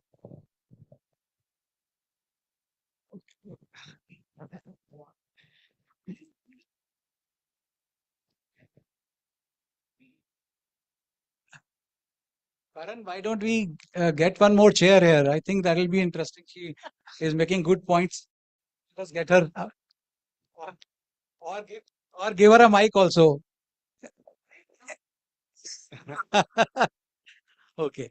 So other than Elon Musk, which is already an example. So in Musk's case, I think I would say that this is where all your concepts fail. Usually would say that obviously the corporate brand has to be bigger than the personal brand. This is what you would at least expect in most of the cases, but Elon Musk obviously he defies that. There are a number of CEOs who have done that, Pradeep, especially the new age startups, all the tech companies, all the renewable energy companies. I can sort of give example of one of my previous employers, and the founder.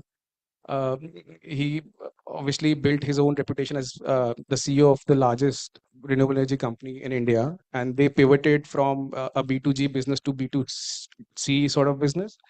And this is where the personal brand really helped him. He was able to sign the kind of contracts that other companies in the industry were not able to sign. So yeah. Yeah, I'll name it. I'll name him, and I will also give you a very interesting fact and that how life and how the world is a very small place. So the three people sitting here, all three have worked in the same company, Renew Power. Okay, and the name of the gentleman is Sumant Sinha, And as part of our strategy to build the reputation of Renew Power at that point of time, I'm talking about what, 8-9 years back, or maybe 7-8 years back. So that time his brand was very, very big as compared to the company's brand. And we deliberately used his standing to build the reputation of the company. So that was one example I was hoping that one of them gives. Okay. So obviously there are other examples. So there is, sorry, you please do. I forgot I am the moderator. Sorry. So without naming the company or the person, I would say that I have also worked very closely with one of the Maverick founders in India. And again, I mean, he has his own reputation of being a down to earth person, someone who has built an entire empire coming from a Will very you humble name background. him or should I? I would avoid naming anyone.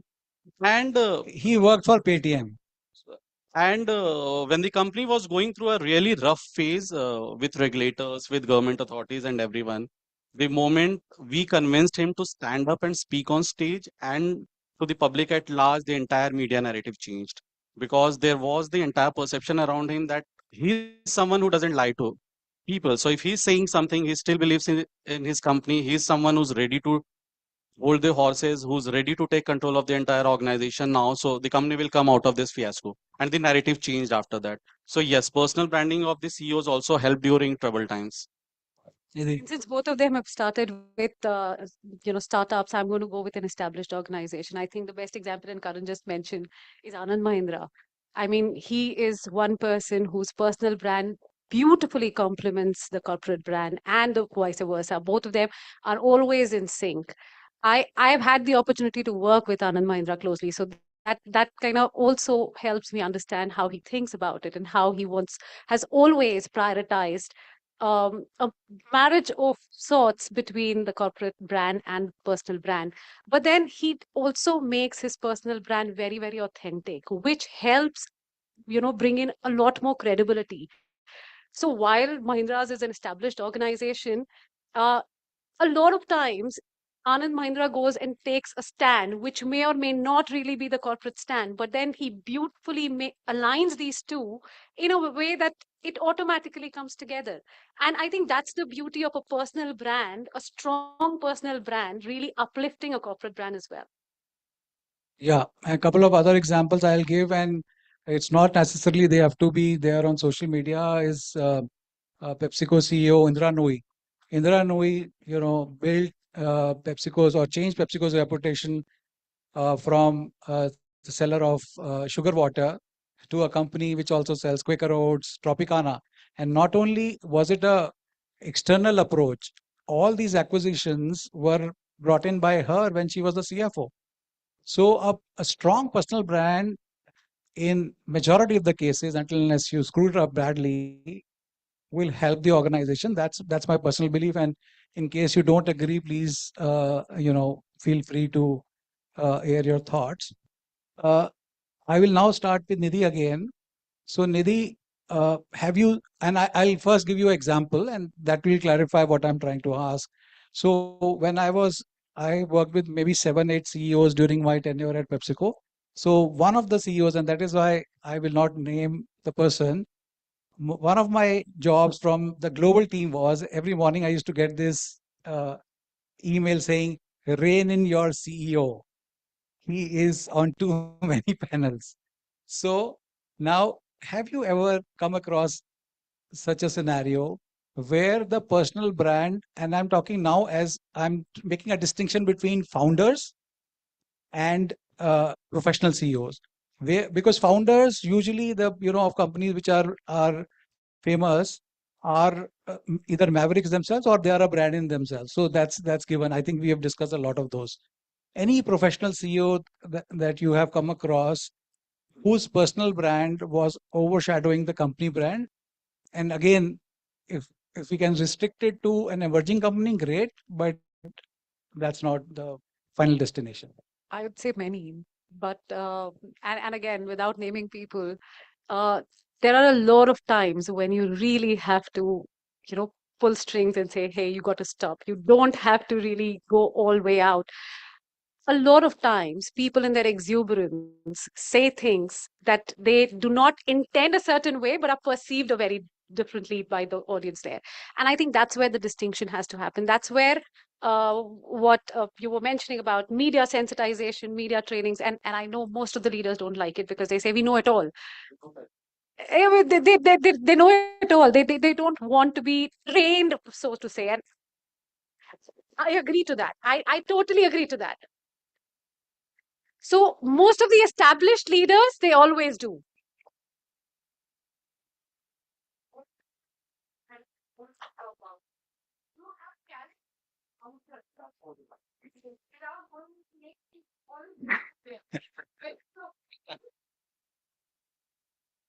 So even in global organizations, when it comes to regional leaders, they always are a pain. And I'm sorry to use that word, but they are always a challenge to deal with and work with. You might have the best global leaders who are very meticulous, but the regional leaders, they completely screw it up. And you have to rein them in, so to say. You have to make sure that you drill again and again and again. These are the key messages. These are the ways you want to go about it. You wouldn't want to, say something that is taken out of context. It happens so many times. I've had the good fortune to work with a German company, which is, as Germans, are very, very meticulous. So they need briefing documents 2 weeks in advance, a month in advance, and they'd work on it. They'd read it. They'll be very, very meticulous on what is to be said, what is to be avoided. How do you, go to a different country and work around on topics? How do you deal with media? How do you deal with stakeholders in that region? But I've also worked with regional leaders in a few countries where they are completely out of context. You have to make sure you're somewhere in the vicinity when they are having conversations so that they don't say things that you don't want them to say. It's not that they're wrong. They want to talk about it. But a lot of times, in exuberance of speaking in public, they say things that otherwise could mar the corporate repetition. And you have to be very mindful there. Adding on to this, Pradeep, and because you asked for example for a young founder-driven company which has faced this challenge, without naming the organization again, there's one of the companies that I used to work for, and Actually, I asked for the opposite, but you can go okay, ahead. sorry, my bad. But I'll probably talk about that. Fair enough. But so it has a mix of both, in fact. So what has really happened there was the founder had a stronger personal brand than the organization because it was a startup at that point in time. The organization got acquired by a large Dutch multinational, which has been making money without a lot of external exposure for 127 odd years. The moment that transition happened, the acquisition happened, the global mandate was that the CEO should not have any global exposure at all. So it changed 360 degree or 180 degree for the CEO there. Having said that, after 3-4 years, that organization itself has now realized that humanization of the brand is very important, and they themselves have started now having the global CEOs, etc., and the regional leaders go out and speaking at separate forums and have their own social media presence built. So yeah, the learning has been there, but this is how usually it operates. Yeah. So I'm now changing to a very different thing. Similar, obviously, the topics remains the same. So we work with a lot of CEOs where we talk to them and tell them, how their online presence or online brand should be. And the one thing that I found in common among most CEOs who are professional CEOs is that there is a hesitation. There is a big hesitation on building a personal brand because they don't want to be seen as someone who is using the corporate money or corporate time to build a personal brand. And that's not a generalized statement, but I'm talking about several examples. So in such a case, if your CEO doesn't want to be there, let's say on social media, and you are, let's assume you are a B2B organization, very important for you that your CEO is seen and heard, because it's not like that, you are a Pepsi, that the number of bottles of Pepsi are not going to change if you are not there on social media as a corporate leader. How would you convince him or her to come to social media, be active. And let me give you one statistic, and this is from the Edelman Trust Barometer, that in India, 80% of the informed public across obviously several cities wants the CEOs to come directly on the social media and speak to them. So let's say you are one where your CEO doesn't want to be active on social media. How would you deal with it? So yes, true. So I'm glad Amrit has taken the baton because the other two are looking very because perplexed. because I've also worked with one of the CEO who doesn't want to be on social media, and he always used to think that let's talk only about the company. I don't want to be on even LinkedIn. So X or any other platform is beyond his imagination. So but I can tell you how the conversation flowed. So to convince him, we finally had to tell him that look, his responsibility includes running the company and not only running the organization successfully, but also building an positive image for it to the outside world. He, as a CEO, whether he likes it or not, he is the extension of the company's brand and image as well. So whenever he's talking on stage in the public, whenever he's doing any kind of meet, whether he's talking to the media or internal employees, he is representing the company that he has founded. So it's better that he adapts to the changing requirement, he adapts to the new generation, he adapts to the social media and learn to do it. Because again, with social media, if you are into it, learn to play the game and you have to play it and win it. Because there is no two ways about it. The CEO does not want to go out and speak, and the brand on the organization or the regional business is not performing, no matter what you say.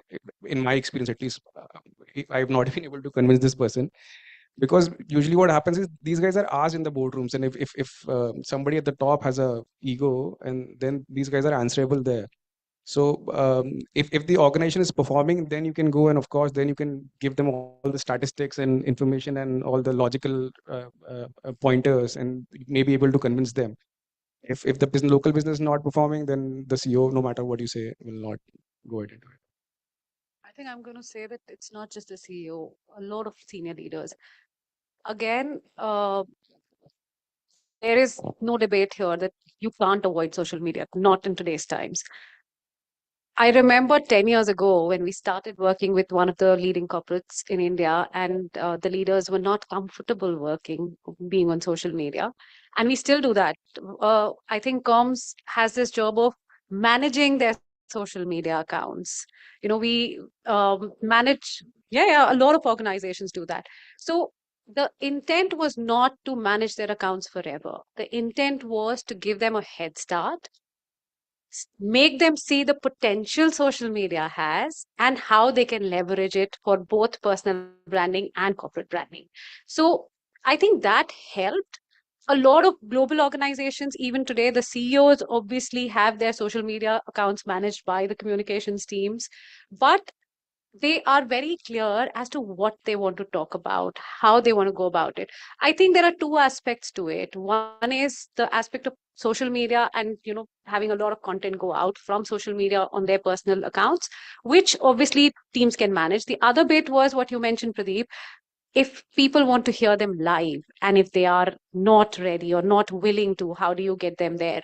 I think that also comes with a lot of initial awareness, how to manage platforms, how to speak, and what is in it for the organization and for stakeholders really to take away from these platforms, and how then can we get them up there.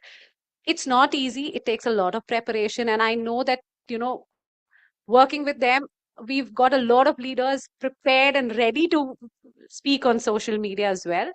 I think it's important to make them aware and understand the importance of it before really, just pushing them jump into it. So what I hear all of you saying is that we should take baby steps.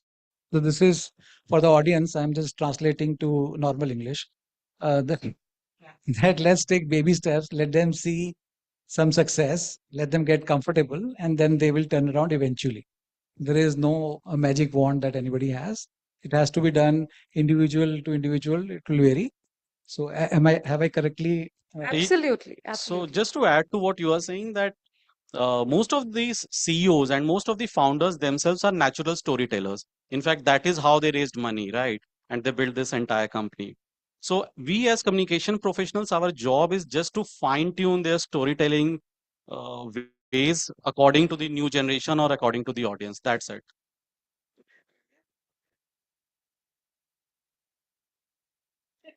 Yeah. I think he was being I was very polite. very polite. So, so in some cases, I'll just confess that I have let them screw up, and then turn around if they don't understand the normal language. Okay. So that brings me to a related thing is that uh, during trainings, or do you think that, as Paroma was saying, that we have worked with a lot of professional CEOs and also founders and all of that. Many of them are open to trainings and being coached, and some of them specifically love to ask us, okay, what how should I speak? And some of them have also embarrassed me by asking in the middle of an interview, saying, "Okay, did I say it right?" So that challenge also we have faced on the other side, on the other 180-degree angle. But uh, have you guys faced any such examples where the training I have faced, and I will not, again, cannot name, but where they refuse to be trained. That happens often. So how do you manage that? So I mean, it's just a conversation. Again, it goes on to a platform that you have to manage the company, you have to manage the reputation of the company as well, and similar stuff. But at the end of the day, it also boils down to the personal thought process and personal ego of the person we are talking to. Yeah. I think it's the personality, you have to take into consideration here. And also understanding your leader to know what would the leader associate with, and then making sure you sell it that way is very, very important. Okay. And how do you keep them authentic, especially on the social media? See, one to one, they are very authentic. They are great storytellers. Most of them are, and that's why they are there, at CEO positions or founder positions, because they are great salespersons. They are great storytellers. They're natural. But when it comes to social media, there is usually a problem of authenticity.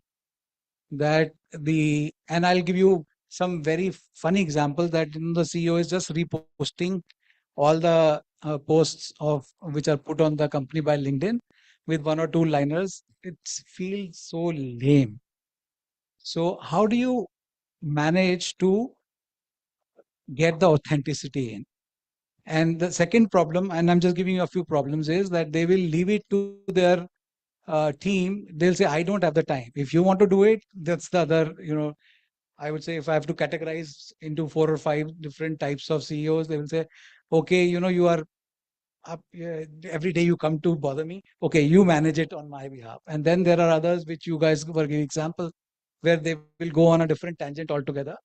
So there are obviously various kinds, but I'm talking about these first two kinds, where one, they are doing lame stuff, and the other where they are way off the mark and they are in a very different level, and there is no synergy with the corporate brand. Should I? Yeah, please go ahead. So I think when we say media training, social media training, or social media briefings are also very important. How I have gone about doing that with leaders, and I'm just going to take it personally here because everyone does it differently in different industries and sectors. But having very clear demarcations on what are the two industry topics that you would want to associate with, both as an organization and personally, and just stick to two. And the third topic is a hard topic. What is it that you really feel for, and as a cause, as a topic that you relate to, and you would want to continue talking about it on social media? for your personal brand. I think these three topics, if you identify, it makes their life easier, it makes your life easier to then work around it and make sure that there is alignment between the personal and corporate brand. And at the same time, the leader also is passionate about what he or she saying. I would say that, Pradeep, I mean, usually how we approach is initially the comms team takes care of the social media handles of such leaders. And before doing that, there's a lot of research, study, Q&A, understanding of the personality, building up the persona. How? Yeah, time is up. Sure. Okay, let's take a few audience questions. So over to the audience. Sorry for cutting you in between. So at least I think that we were having an interesting conversation. I hope so. Please, any questions? Just allow me a moment, Ms. Chaudhary. Let me pass on a mic to you super quickly. Right.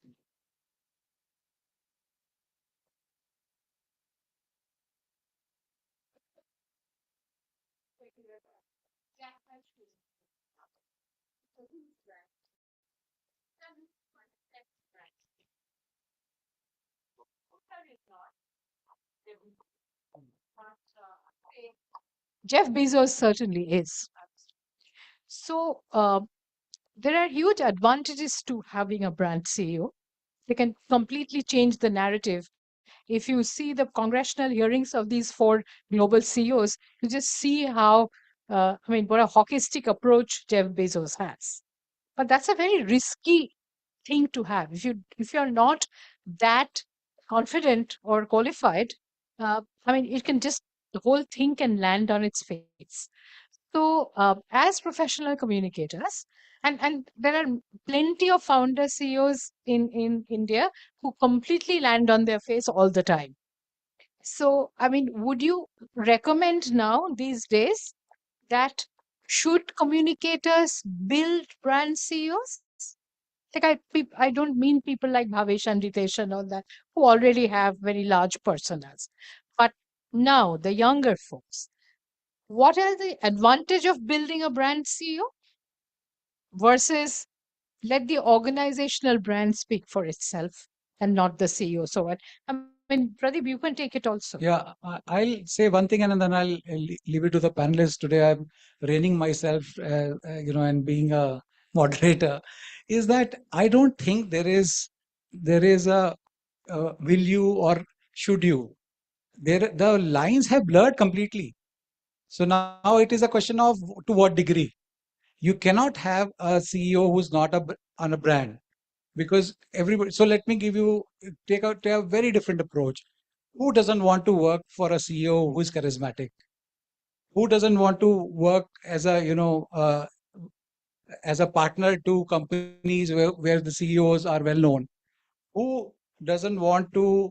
I've heard this so many times, and would you have, because you have been working in that investment field also for quite some time. Investors also bet on a horse.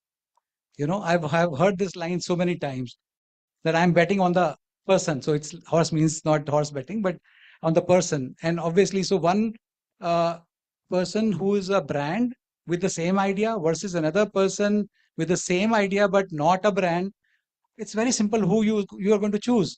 So the CEO's brand is intrinsically aligned, especially in this digital world. So the question is not that whether you will, how much will the comms team, you know, it's a meter. There is no zero there.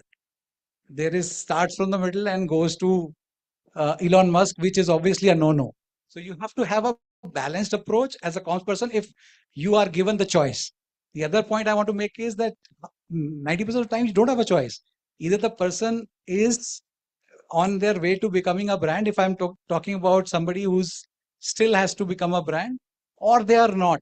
It's very difficult to build that. Sorry, I think There's a degree of difference. See, a Jeff Bezos versus a Tim Cook. No, so is the comms person has the choice to build that? No. Tim Cook isn't a brand the way that Jeff is what I was Bezos saying. is. So we don't He have a lets choice to do that. Apple speak for itself. But this is a very long debate. So, I know. I think it is always a choice, but when it comes to brand CEO, it is the persona of the person. You can't have a completely toy shy person become a brand CEO. That is never going to happen. Precisely the point. And And then vice versa. absolutely. And then there are certain charismatic people you can never rein them in. You will still find them larger than the brands themselves. You want to throw us off the stage? Please feel free. 100% not. If anything, I'm enjoying the conversation, but again, punctuality is what makes us go around since I we. think at the end of it, I'm sorry, I'm just going to make sure that we end it here. It is for the person, to decide whether or not they want to grow their individual brand the way we are talking about certain individuals here. But at the same time, there are certain brands that are too large and overpowering to have a person take over and become the brand CEO unless and until the person is really, really charismatic. Okay, thank you so much, everyone. I think I wanted to have a spirited conversation. Yeah, this is world class and single malt. All right. Thank you. Ladies and gentlemen, I believe when I say this on everybody's behalf that we thoroughly enjoyed this particular session. Let's bring up a very enthusiastic chair for the entire panel. Could I please request you all to kindly come forward for a group picture? Joining us on stage to present a small token of appreciation on behalf of Exchange for Media, please give it up for the beautiful lady, Shipra Biswas. Let's welcome the lady with a round of applause. Thank you.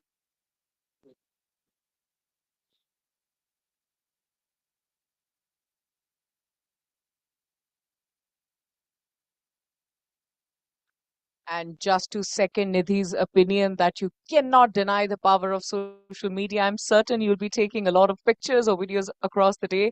If you're planning on posting any of these across any of your social media platforms, please do not forget to use the hashtag E4MPR40 under 40, hashtag E4MPR40 under 40 summit.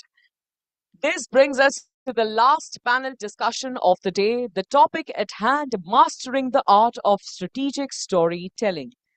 Join me as I welcome our panelist.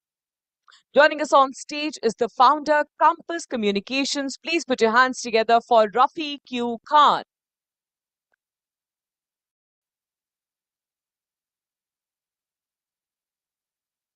Once again, तालियों पर GST नहीं लगता, तालियां tax free हैं, जरा दिल खोल कर बजाएं.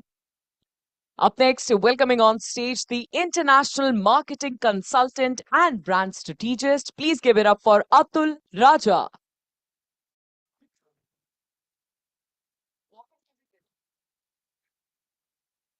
Joining us on stage is the head of corporate communications at Uflex Limited. Please give it up for Neeru Dhawan.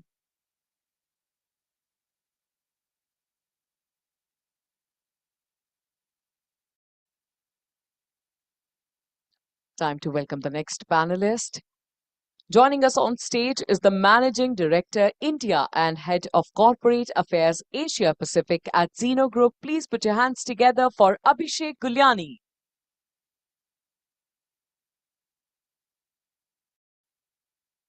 And completing the panel, it's time to welcome the moderator. Please give it up for Ritika Upmanyu from Exchange for Media.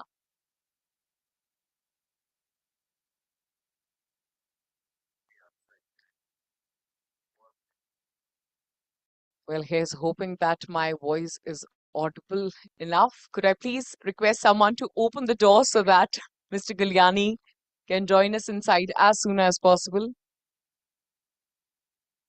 They say social connect is the backbone of networking, so it's absolutely important that he goes out and has conversations with other people there. But since everybody else is here, handing it over to Ms. Upmanyu. Okay, thank you. So, I think Abhishek will join us in between the conversation. So, I would like to welcome all the panelists who have joined us to have this insightful conversation on mastering the art of strategic storytelling. And as we all know, that storytelling is an art, is at the heart of whatever we do nowadays. Like, it's how we connect, persuade, and inspire. And it's in all the businesses, marketing, be it leadership or personal branding. But strategic storytelling goes beyond just telling a good story.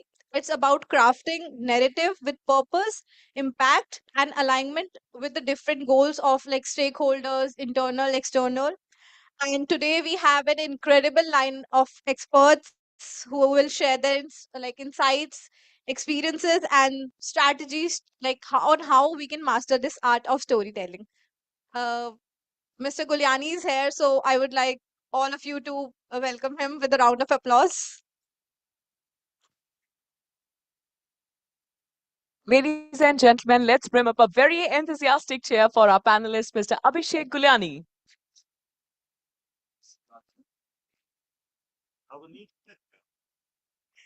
Okay. So we'll start with you, Mr. Guliani. So, first question is, how do you define strategic storytelling, and why is storytelling is such a powerful tool in today's business and leadership landscape? So I think the first one is the fact that we need to understand that storytelling and strategic storytelling are different things, right? So storytelling is to inform, entertain, whereas strategic storytelling is slightly more purpose-based, and you're trying to align that strategy to a mission or a vision or values of an organization, and therefore you're trying to build a narrative that will have an influence on or a change of behavior among the audiences that you're trying to reach, right? So I think in that sense, strategic storytelling in our profession or in the profession or the landscape of communication is very, very important. Uh, I think there are a lot of opportunities also that are coming in strategic storytelling. One is the fact that uh, story now is a global story, right? Because of the fact that there is a digital outburst that's happening and you can now build your narratives across the world, right? And also the fact that so there's a research that we did which basically is called the age of agency, which is basically talking about atomization of culture, whereas the fact that five of us sitting on the panel, while might be of similar profiles, but uh, the way we are consuming information is very, very different. So, for example, the podcasts we're trying to listen to are very different from, say, the podcast you're listening to, and it's based on interest. So, there is a sense of atomization that's happening globally across all of us, right? The kind of OTT channels and then the algorithms are kind of coming in and helping. So therefore, the storytelling has to also change accordingly, and that's the opportunity and the interest and the beauty of what's happening in communications right now. Uh, I think the other part is the fact that authenticity is among consumers and trust among consumers is a lot more right now. You're looking for more authentic stories and trustworthy stories. So I think that's the framework of what a strategic storytelling and opportunities and potentially what could be areas that could be. So I think there is just stories everywhere, and it's for us to pick up and tell them. Thank you for your perspective. So, moving to Niru. So, strategic storytelling, you know, one example that comes to mind is Vikram and Betal and Shehzade. So both of them wanted to stay alive. And that's how, there were 1,001 stories that, the princess related. And, her husband wanted to know the end, and that's how she got an extension, and so on and so forth. So nothing has changed as far as the impact of storytelling or strategic storytelling is concerned, except the fact that there is a lot of media that is available, and because of this hyper interconnected world, everything can get out of hand, a pretty fast, and b you don't know who's doing the fact checking for you across media at any given point of time, especially for global brands anywhere in the world. So, consistency and authenticity, and also agility, so these are things that have to be embedded in the overall kind of strategy, because somebody somewhere is going to report you out, and that's it, you have a crisis on hand. So the uniformity in terms of the messaging is very important. Now, one example that comes to mind, which is a very, very effective strategic storytelling, like a brand campaign, was the Nike campaign that they unveiled during the pandemic. So we're talking about the time when everybody felt really isolated and people were not very hopeful. And then Nike came up with this ad, which was like a campaign rather, which was a 360-degree campaign. They wanted their audiences and their viewers to get involved, and they spoke about diversity. They spoke about the fact that even today sports may have taken a backseat, everything is cancelled as far as sports events are concerned, but we will emerge stronger, and we are not alone in this. So that was something that just hit a chord, because people were sitting at home, they were scared, and then there were a series of athletes and stories that were a part of that campaign that allowed people to feel that there is hope. And how the message landed was endurance and perseverance, so to speak. So I'll pass it on now to the other panelists.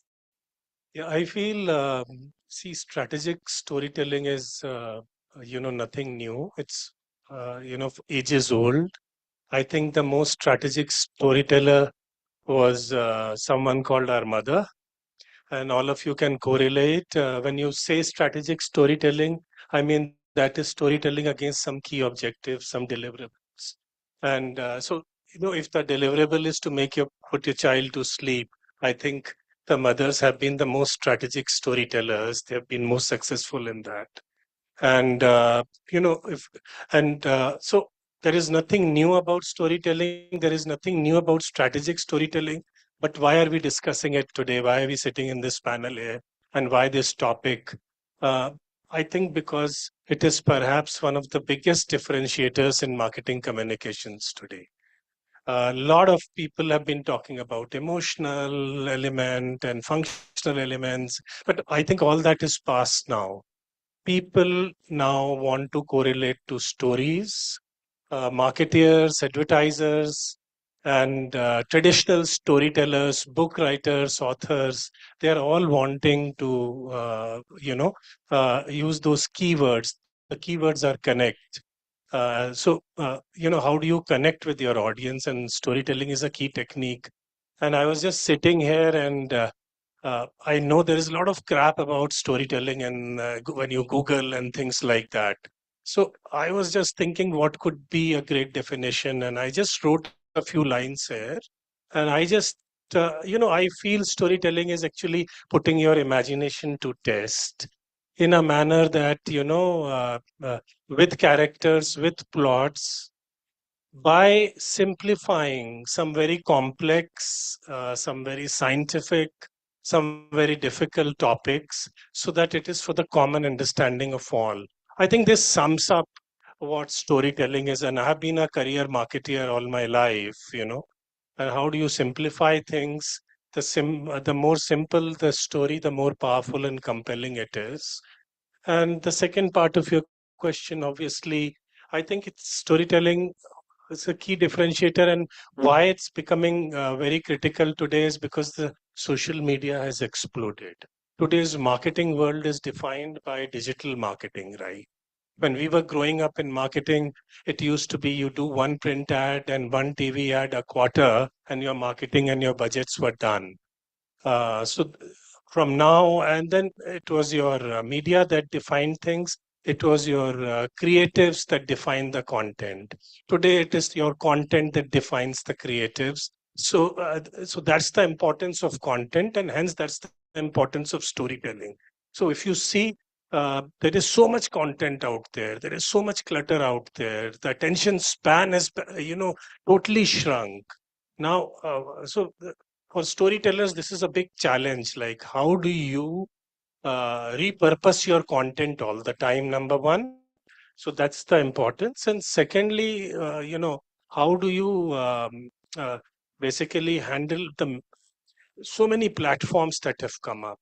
Different platforms require different storytelling techniques, right? So, yeah. Yeah. So, Rafi, would you like to share an example of or any personal story that has created an impact? like you hold a year of experience. So So I think one of the facts that was spoken today was mother's stories. I think for all of us, and we've heard stories when we were growing up, and those are the stories I think have had the largest impact on us. But I wanted to talk about, because all my fellow panelists have spoken and taken most of the important aspects of storytelling. However, I think storytelling has always been there in this world. Corporate storytelling took birth when the first corporates were formed in 17th, 16th, and 14th centuries. But in my career, when I started about 25 years ago, and storytelling today, there is a huge difference. So earlier, when we started, it was very easy. We decided the story we wanted to tell, and then we looked at the platforms that were available to us, and we went and told our story. There was no talk back. There was no question. There was no difference of opinion in the story that you're trying to tell. But in today's world, the complete control over your story doesn't remain with you anymore. Your customers, your audience becomes a part of that entire storytelling. So one of the things that we spoke about was authenticity. I've been in boardrooms, I've been in front of clients where they've turned around and said, we need to have a higher purpose. I don't think you need to have a higher purpose to do storytelling, because you have to be authentic. And therefore, if your purpose, for example, of a business is to earn, I think there are four elements that are important in every business: getting the finance to do your business, getting people who are going to work for you, getting people to buy your products or services, and the government to facilitate your business. So your storytelling over the years has still remained the same, except that this has further been divided into different um, platforms that have emerged. And he rightly said that there is a core storytelling, but it has to be adapted to every platform that you use that story. But you don't lose on the core messages of the story that you want to give. I feel, a key word that has come up and Abhishek spoke about, you also spoke about it, is authenticity. I think that is authenticity, the right? core of storytelling, how authentic you are. Yes. And one of the key challenges today in authenticity or storytelling is due to social media explosion. How do you balance between authenticity and virality, Yeah, right? I think, yeah, we'll come back to the question. So moving back to Abhishek.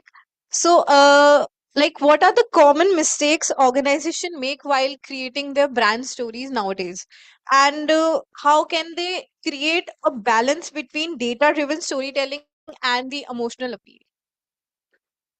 First question is Like what common mistakes do they make just while go ahead and creating? lie. Don't lie about yourself. I just want to pick up on what Rafi said, right? Uh, I think purpose is very important. And he was trying to, I mean, speaking when it's trying to take a country view, and I think purpose is very, very important. Purpose is at the heart of an organization and the why of what you do. And because of that, you're able to do authentic storytelling. And I think organizations have to be very core to the purpose that they've set for themselves. And organizations that have done this, for example, Apple is a great story of how they define the purpose of what they're trying to do. And in that, any product that comes in fits in really well uh, and kind of builds on that story, right? So I think it's very, very important for us to have that. And wherever organizations that move away from that, so respect.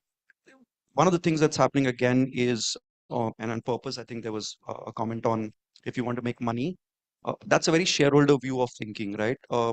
In today's world, we are actually moving from shareholders to stakeholders. So a very, hey, I want to make money, and then a regulatory issue could impact you and money's gone, right? And therefore your purpose is gone. So I think it's very, very important for us to kind of define that purpose, be very authentic to that purpose, and build your storyline which has a benefit to the audiences that you're trying to reach, and be very true to that. I think that's very, very important. There was a second part to this, right? Too. Yeah. So how can we create a balance between a data driven storytelling and emotional appeal? So I don't think both of them are separate. I think data is very, very critical right now.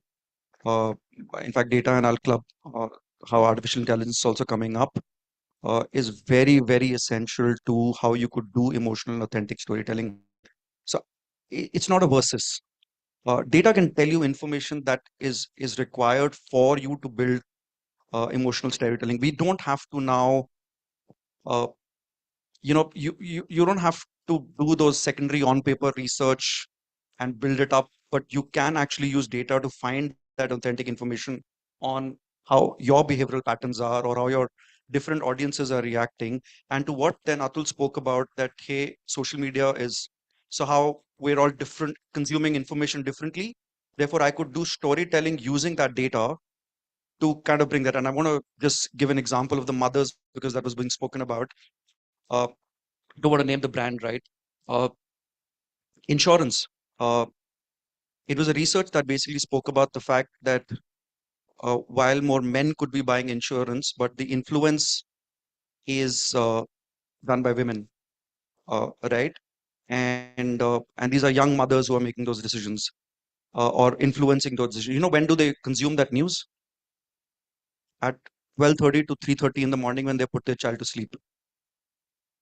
All right, so that's the use of data to find an emotional connect, to build a story that's authentic, and potentially core to the purpose of what you're trying to do overall as an organization. So I think if that kind of puts the answer together. That's an interesting answer, I'll say.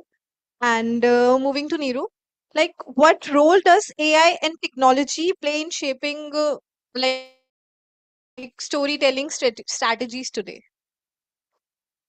So I would like to give an example of an insurance company. Incidentally, I used to work, with Cigna, and insurance is a very, very dry, subject. So if you really want to create an emotional connect with people by highlighting why health and well-being is important, you need to go beyond, the obvious.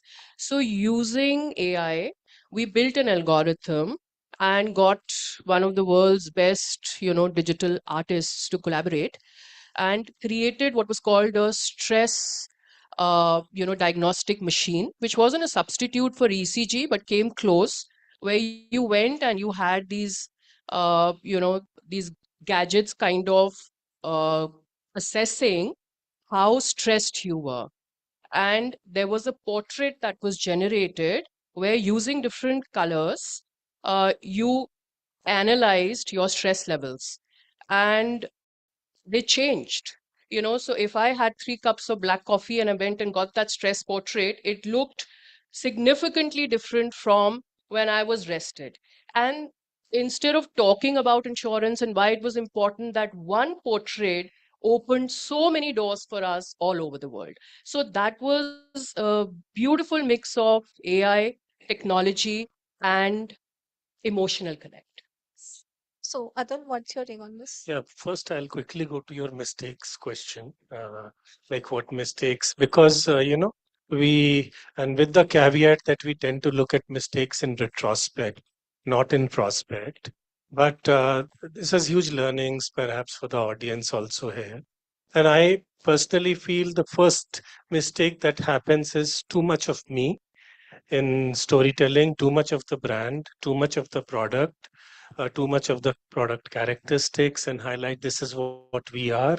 A classic example is when Google Pixel 4 was launched and their commercial flopped because they spoke about motion sensors, they spoke about night shift cameras, and but the consumer says, for what? Yeah, how is it important to us? So where was the consumer benefit in that? Secondly, emotions is very important, as all of us in the communications field would know. But then people get carried away. Second mistake is too much emotion. When I was at Airtel, we had in the mobility headquarters, there was this concept of the magical moments of human emotions. And the Mittals decided that this will be the mantra for all the communications going forward for all Airtel, campaigns. And if you would have noticed over the years, somewhere you can correlate. Now they came up with this woman ad where in the first part of the commercial, the woman is actually instructing a person to do something subordinate. And in the second part, you realize that the woman is actually the wife of that person and she's cooking food for him. Now, they wanted to show women empowerment, but they went too far, right? the stereotypes of gender bias came in, which was a mistake. The commercial flopped because they wanted to get too emotional. They should have put a full stop somewhere. And thirdly, there's too much data, sometimes in many storytelling data, basically, people correlate with stories. People do not correlate with too much stats. What that stats is leading up to is important to people. Campaign about AI hyper personalization by Microsoft flopped for the same reasons. So I feel these are the three mistakes that normally happen in storytelling. And quickly going to the AI point, what I would like to say is, like, there is a question that everybody in the audience would have in their mind when we talk about AI and storytelling, especially, like, can a machine or can AI get emotions, into your output? Can it get the heart and soul into it? Can it get that connect that a human being is? The answer absolutely is yes. It may be debatable, but with the caveat that you have to look at AI as a collaborator. You have to look at AI as your brainstorming partner. You have to look at AI as a powerful ally. Like, over the years, I've handled multiple agencies. It would have been an ad agency, PR agency, or it could be a digital agency. When we handle them, what is the first thing we do? What we do is we just articulate the brief to the fullest possible extent, detail it out, right? Because we know that this is the right input. When you give, you'll get the right output. uh, a quality output or an output is as good or as bad as the brief. Similar is the case with AI. If you don't give the right command, if you don't give the right prompt, you won't get the right output, right? So this is what I wanted to highlight. Completely agree with this. So, moving to Rafi. My question to you is, like, first, what mistakes brands are making in their storytelling strategies, and how can they tailor their strategies to serve the diverse audiences? In my career, I've done many messaging workshops for organizations, which is very different from how the storytelling and advertising and other fields are done. Because as far as communication, the way we do it, we are trying to convince third party to write what we want them to write. And one of the things that I've noticed is that you try and tell too much in the stories that you're trying to get out. As a result, what happens is that maybe there were the three critical messages that you wanted to send out, they get lost. So I think aligning of the top 3 or 4 priorities that you have, and then hammering away at those 5 messages through all the mediums of communication that are available to you becomes very important. I've worked with organizations who said that we are doing this in advertising and we are doing this through PR and we are doing this through digital. And I realized that they were trying to do 3 different things at the end of it. Today, the audience consumes information and stories from every possible domain. So I look at Instagram, I look at stories, I look at, read about them, I go to different platforms. So I think that's one of the things that we have to be very careful of. What are we trying to tell and stay to that true? The other thing is authenticity. And I'm telling you, a lot of brands try and tell stories, but if you dig deeper, they're not able to stand authentically and defend their position. And as I said earlier today, you have to realize that the entire storytelling is not only controlled by you, because the story that you send out will be consumed and reproduced in different various ways among your audience. So being conscious of that. And today, as we talk about technology and the wideness of that allows you to even test stories today that you want to tell, whether it's resonating with your audience or not.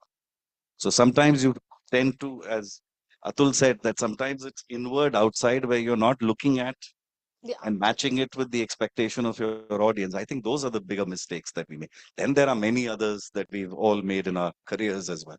So, since our time is up, I'll quickly take the last question, and this question is open for all. I would like all of you to share one like strategy or skills professionals should develop to master this art in today's world and in the future. So, starting with Neeru first. About to say we have one lady and she's not been asked question first. So what was the question again? That what is a skill? Yeah, one skill or one strategy they should learn or master, like to master this art of strategic storytelling in today's world. Why doesn't somebody else go first till I till I think over this? Sure. I think we all know how to tell stories. I don't think there is any special skill required to tell stories. I think there is a lot of hard work that one needs to do. You cannot tell a story in isolation of the environment that you exist in. And sometimes that is important. So, for example, a skill, I think PR people need to read, read, read, and read. So, if you don't read, don't join PR because PR is all about reading. And the more you read, the lesser mistakes you will make when you do stories. Because when you read, you are also reading stories.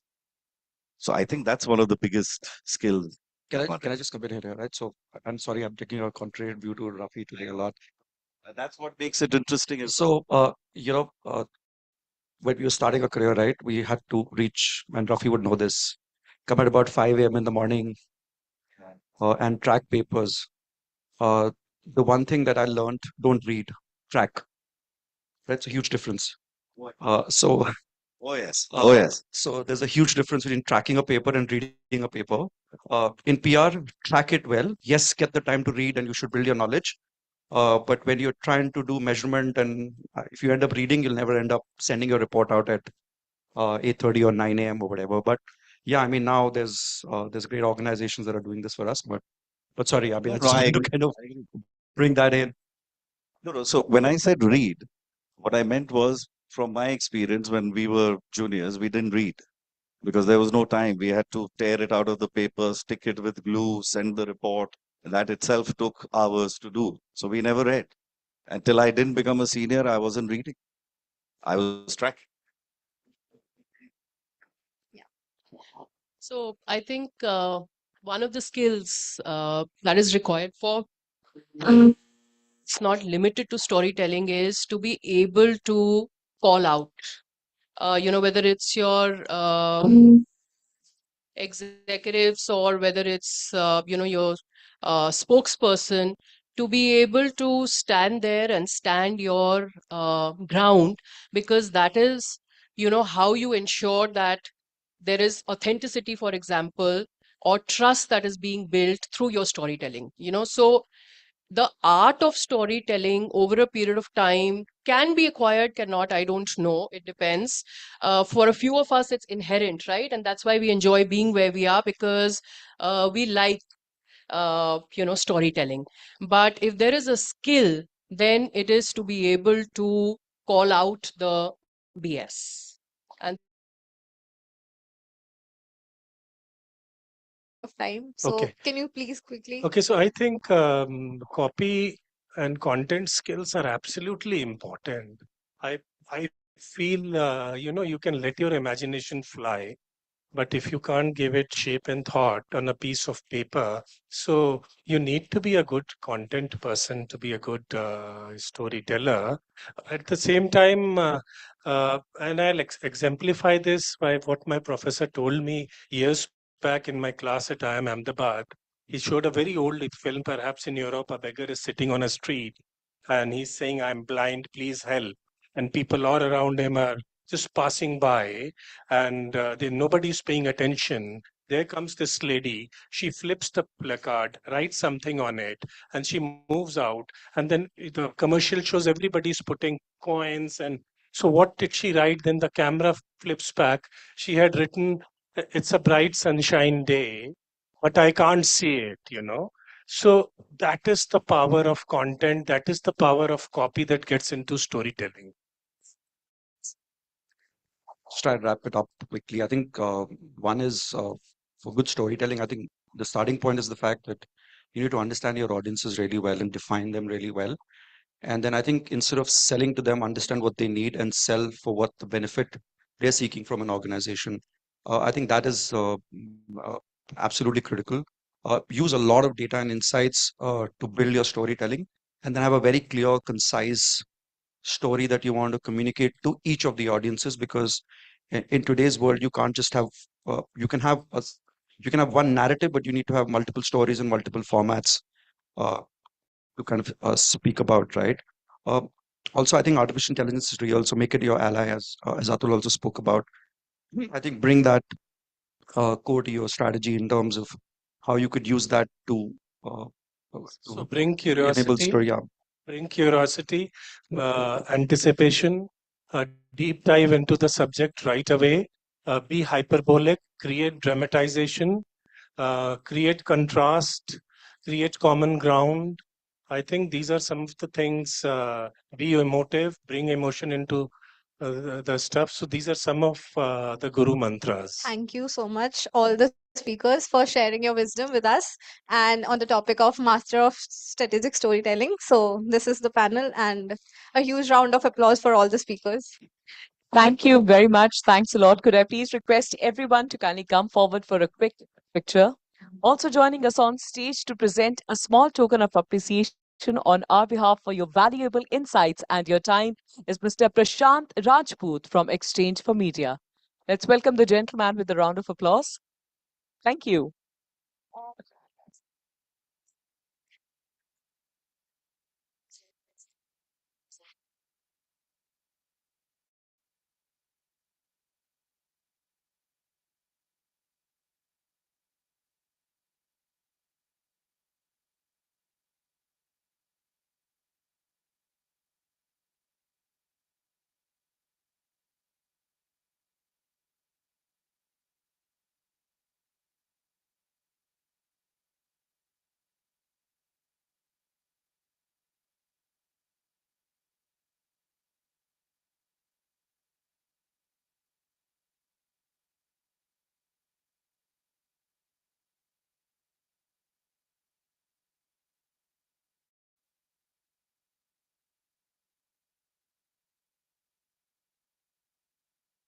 Thank you. Thank you very much. Very good evening, ladies and gentlemen. How are we doing? Very good. Thank you, one person. Thank you very much. Thanks a lot. With this, we are now headed towards the final session for today's summit. We have a very special guest who wears multiple hats, the pioneer of science based reputation management. He has been serving the PR industry, PR and communications industry for over 3 decades. This particular personality needs no introduction. Ladies and gentlemen, we are also delighted to have him as our honorable jury chair for this edition of awards. Please put your hands together as I welcome for the final and the highly anticipated keynote address for the day, the founding and managing partner at Astrum. Please put your hands together for Mr. Ashwini Singla.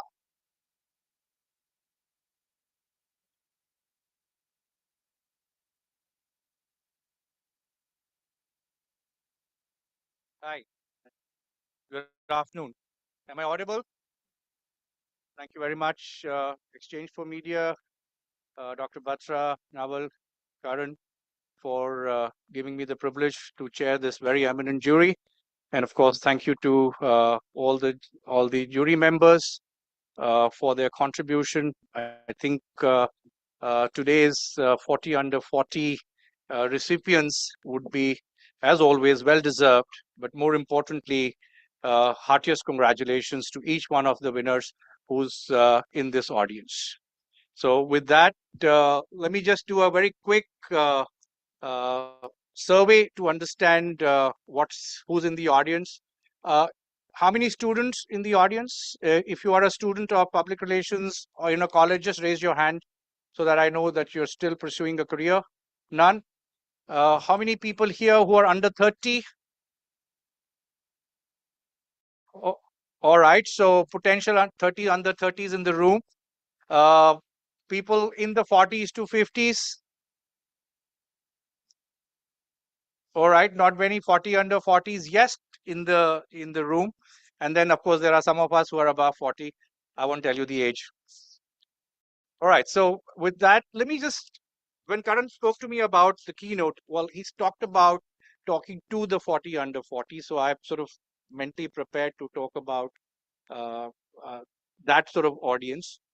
However, having listened to a few panels, I guess what you've gone through in the course of the morning is about the skill set that you need to acquire to be successful in this profession.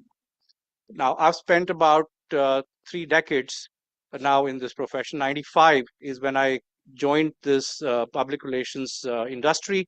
I pivoted from my time in ITC as a business manager, and then I sort of pivoted to public relations purely by accident, and that's my journey of now 3 decades. So I've really seen public relations come into its own in many ways. So whether you know it as reputation management, strategic communication, corporate communication, public relation, doesn't really matter, because the vocabulary ultimately leads us to the same sort of destination, which is to protect, preserve, propagate the reputation of a business, of your client, or its license to operate. Yep. Are we on the same page? Right. So to me, we are going through a quite a transformative environment. While transformation is natural, change is natural through the ages. When we talked about the advent of the television, we said everything else will die because television is the future. When internet came, we said everything else will die because internet is the future. And now when AI is in discussion, we are saying, well, AI will take over whatever we do. But I guess we're still around, right? And will continue to be around. But what I want to talk to you about fundamentally is not about the skill set that's going to that you need, but really about what's going on as far as the world of public relations or corporate communications concerned. Because when you think about the forces that are reshaping the way we want to conduct our business, how we conducted our business maybe 2 decades back to a decade back until now, I think that those are the systematic changes that are taking place. And sometimes some of these changes are more tectonic in nature than we tend to understand. So where do we see ourselves, right? What's the 21st century communicator looks like and feels like? I think is the most important part. One, as young professionals or people who are at the beginning of your career or in the middle of your career, it's important to understand the fact that the skill set requirements are now multidisciplinary.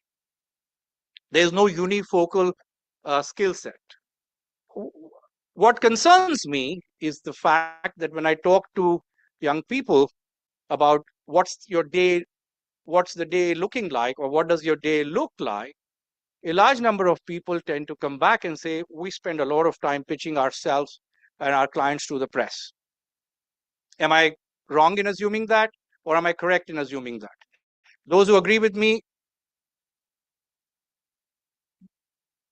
So a large part of your time is still dedicated to trying to get some kind of press engagement going, right?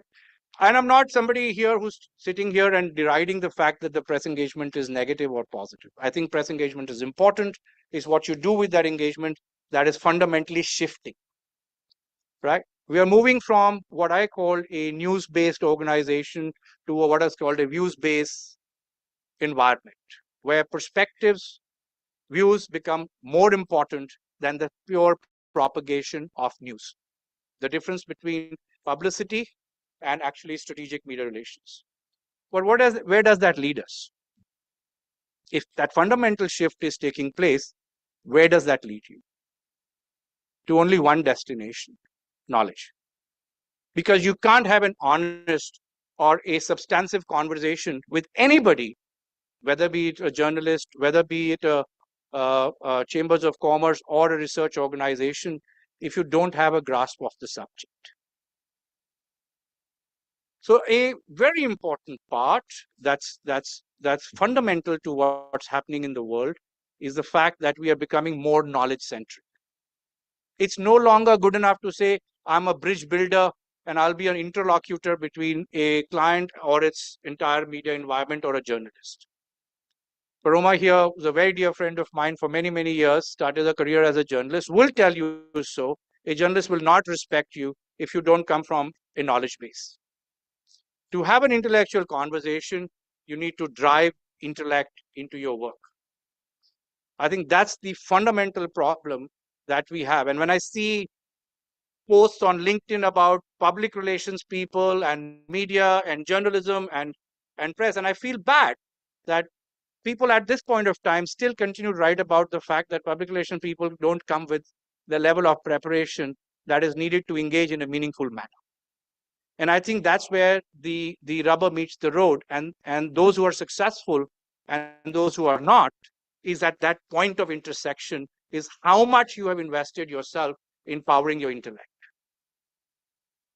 If you think your currency of trade is going to be relationships, you're already a dinosaur. So for me, if the public relations profession has to go into the 21st century, we have to move from a know-how business to a know-who business. You have to move from a know-how know-who professional to a know-how professional, right? So you have to have a blend. And I don't think we are investing enough in building the know-how. So first and foremost, my advice or my suggestion to young professionals who are in this area is pursue knowledge.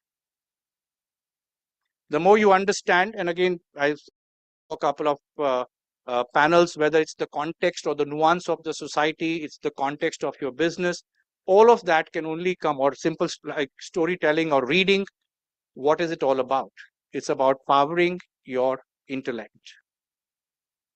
If you can have a meaningful conversation about a subject with a client that you're or a stakeholder that you're trying to engage, I would think that's first point of reference. The second that you have is what's happening in the world with AI or internet or any of those emerging technologies is enabling you the power of insights. Your ability to generate insights about audiences, environment is that much more powerful today if you know how to harness these technologies to your advantage. Are you doing that enough to be able to fuel you with the insights so that you can be relevant to the audiences? That's where the second point of contention is. Intellect backed by insights which allow you to stay relevant and compelling to your audiences is the name of the game. I can ask you a simple question. Unless somebody is talking relevance to you, you're half asleep. But moment something is of relevance to you, your selective attention will get ignited, you'll be interested, and that's the first point of engagement. How do you stay relevant if you don't know what you want to say to the person ahead of you, in front of you? Whether it's direct, indirect, media, or any other form, understanding how people consume content, absorb content, and will respond to that content is not just a skill set, it's science. The way your mind functions and absorbs information is a science of neuroscience.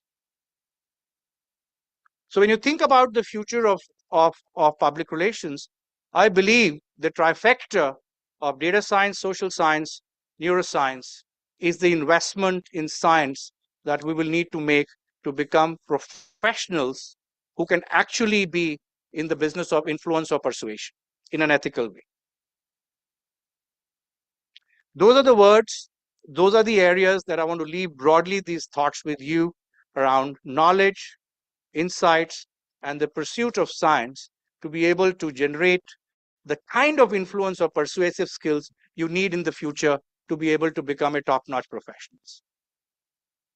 Interlocution on relationships, getting two stories out for your client is a flat world issue today. It's not a differentiator. That's really one part of what I call the capability matrix that I think is important. The second thought I want to leave you with is an investment in developing yourself as leaders. Having run a consulting business over the 3 decades, I'd never worked in corporate communications. I've always worked in the consulting world. Had the privilege of working in some of the finest environments, including my own firm, Genesis, which is now called Burson. I struggled with the fact that as young professionals grew in their roles, very little investment was made in building the capabilities of leadership. One of the things that I want to leave you behind thinking about is that you start as an individual contributor in your career. But over a period of time, as you grow, either in corporate communications or in the consulting world, you have other people who you work with. How you lead yourself to lead others is a skill that you need to acquire. Failure of leadership to actually work effectively as collaborators and as leaders is a very, very important investment that is critical to your growth in the industry. That is the 21st century skill, your ability to collaborate with people at the same time, manage yourself to lead others is an investment that you need to consciously make to be able to advance your career. I'm a millennial. Some of you will be, no, you're millennials. I'm Gen X. And you'll work with Gen Z. Gen Alpha, not correct. You're Gen, right? Have I got that right? Yes. So where is the transition?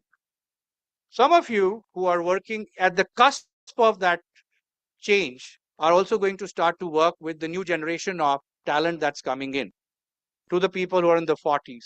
How you adapt yourself and your leadership skill is a critical aspect to how you unlock the potential of the young talent in your business or your team members. That's an investment we often ignore to make because we only pursue a technical skill. It's important to sharpen your edge and your axe as a professional, but it's also important to sharpen the other aspect of your business, which is to be able to lead and work with other people. Those are my thoughts. Those are the lessons I've learned over the last 3 decades of how and what are the challenges that I have faced as I've grown along.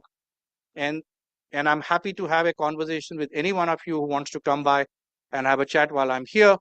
But the 2 thoughts I want to leave behind: A, sharpen your axe as a professional. Think about the 21st century skill sets you need to be able to advance your career, but also don't forget the fact that we are a people's business.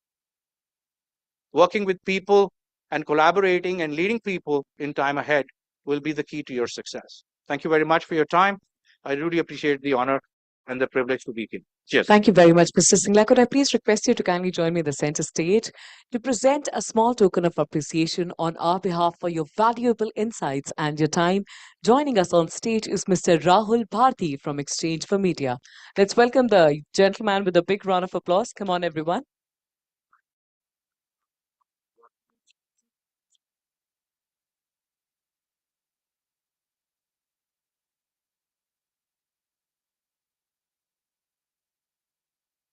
Thank you very much. Thanks a lot. Thank you, gentlemen. And with the same, ladies and gentlemen, I welcome you all to the 6th edition of Exchange for Media PR and Corp 40 Under 40 Awards 2024. Let's begin this segment of today's summit with a bigger, better, bolder round of applause. Let's welcome everyone. Come on. Thank you. So I'm now understanding that it was the awards that you all were waiting for. The PR and Corp 40 Under 40 Awards are the most profound and respected initiative to acknowledge and felicitate the next generation of leaders in the communication industry. Exchange for Media will honor the brightest professionals, entrepreneurs, game changers, and achievers of the industry under the age of 40 through these awards. This year, we have received over 100 nominations, out of which we shortlisted best 80 plus nominations. The judging process was absolutely stringent, and after screening over 80 entries, the best 40 plus candidates were selected. With the same, big congratulations to all the winners. Before we move forward, let's quickly take a look at the intro AV. Requesting everybody's kind attention towards the big screen on the stage, let's quickly take a look at the intro AV. The sixth edition of E4M PR and Corp Comm 40 Under 40 Awards 2024 honors the next generation PR and communication leaders who are shaping the industry through their forward-looking vision.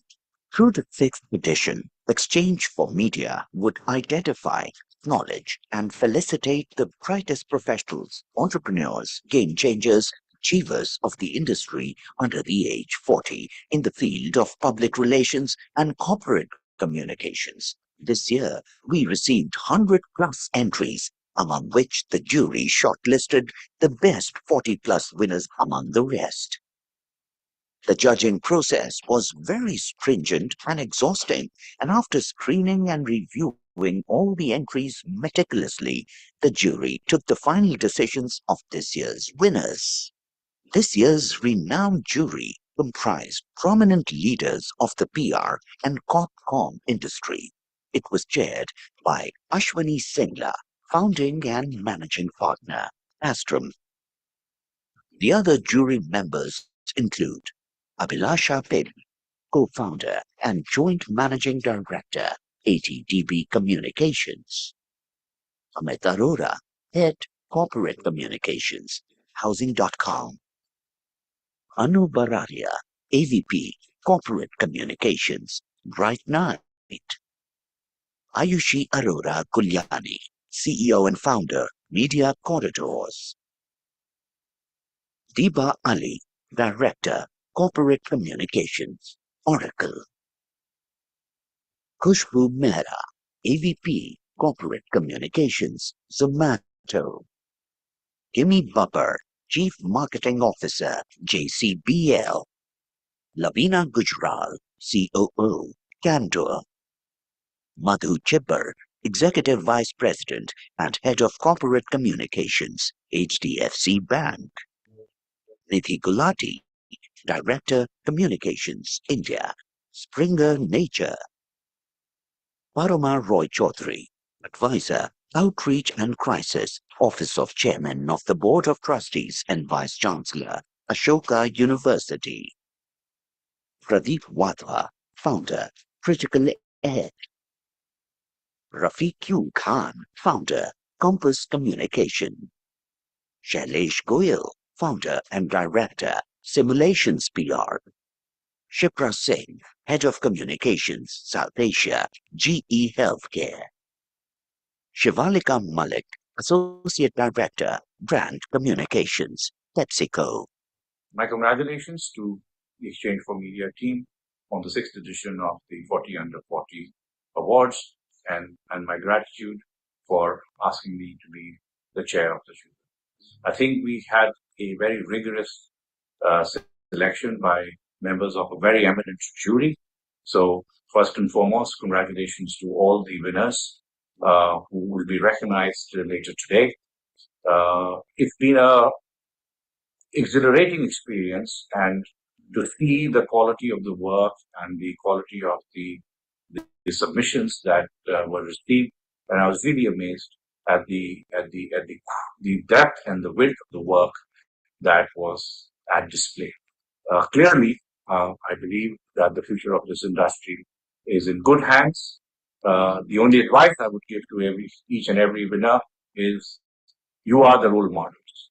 And with this award comes an equal responsibility to be the role models for others to lead. Thank you.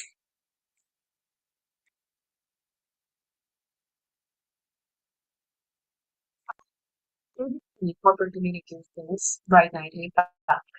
I'm truly pleased to be a jury member for the sixth edition of Exchange for Media's PR and Corporate Communications 40 Under 40 Awards.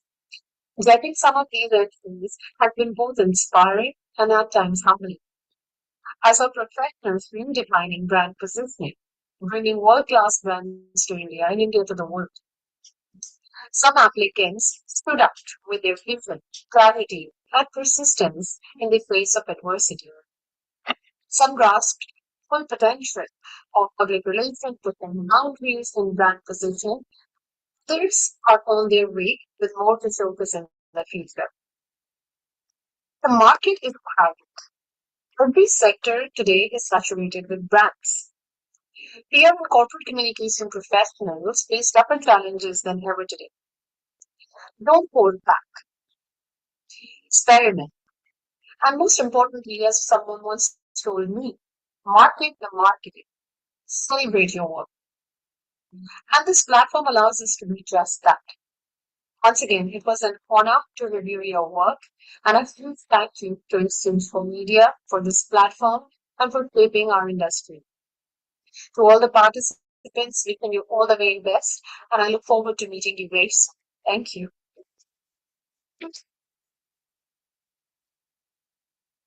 Judging the sixth edition of the E4m PR and Comm Awards 40 Under 40 was indeed an incredible experience.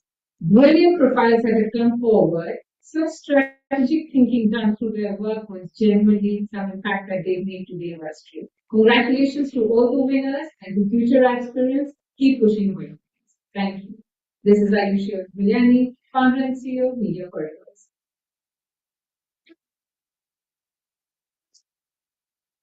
Well, since I haven't judged before, or have I? I don't remember. So I would just focus on this year's entries. I thought some of them were quite good. 10% were very good, I would say. Rich quality of experience, and quite a variety of experiences from nonprofit to regular corporate to agency.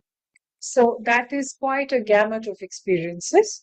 Except I would say one thing, that when people are writing their entries, they should try to be a bit more original and not only use ChatGPT. Entries for reading really similar. I know the temptation is too much, I guess, to take a shortcut, but originality and authenticity always score over being smart. I think this is an excellent community initiative because I don't think anybody else is really doing what e4m is doing. So it's good to showcase young talent. It's also good to felicitate people who have been around for some time and have contributed to the industry over a period of time consistently. So it works both as a platform for acknowledgement and platform for discovery of new talent. So in that sense, I think it's a great job that Anurag and Karan and all you guys are doing. Be authentic. Develop your own voice.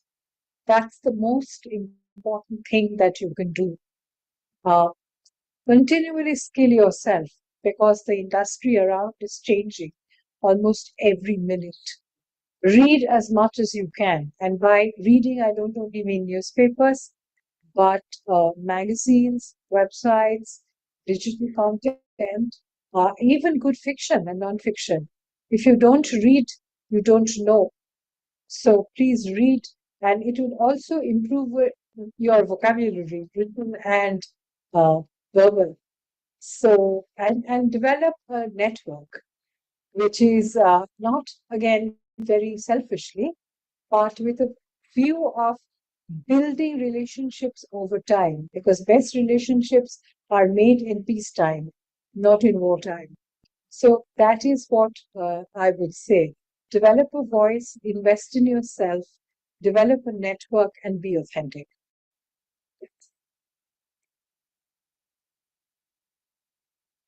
Hi, this is Shailesh Goel, founder of Simulations PR. The experience of being member of jury for e4m's 40 Under 40 this year was incredibly insightful. The process was thorough and rewarding, and it was inspiring to see the incredible work which is going in the PR and corporate communication industry by the professionals. So the quality of the entries this year was exceptionally high, showcasing strategic thinking and impactful campaigns. In fact, to further elevate the entries, a stronger focus on the measurable outcomes is important. And if the professionals can articulate the thought process behind, this will be a topping on the cake. And clear articulation of the strategic thinking can be improved. The e4m's vision is very vital for the industry. By recognizing young talent, they are fostering growth and driving the innovations. This platform is crucial for acknowledging the talent and the wonderful work which is happening in the PR and corporate communications. So to the winners, of course, continue to push boundaries and innovate. Your work is setting new standards and setting up new benchmarks. Keep it up. And for the future participants, they should focus on demonstrating the tangible impact. They should highlight the strategic thinking behind and showcase the creativity. The more innovation happens, the industry will get better tractions.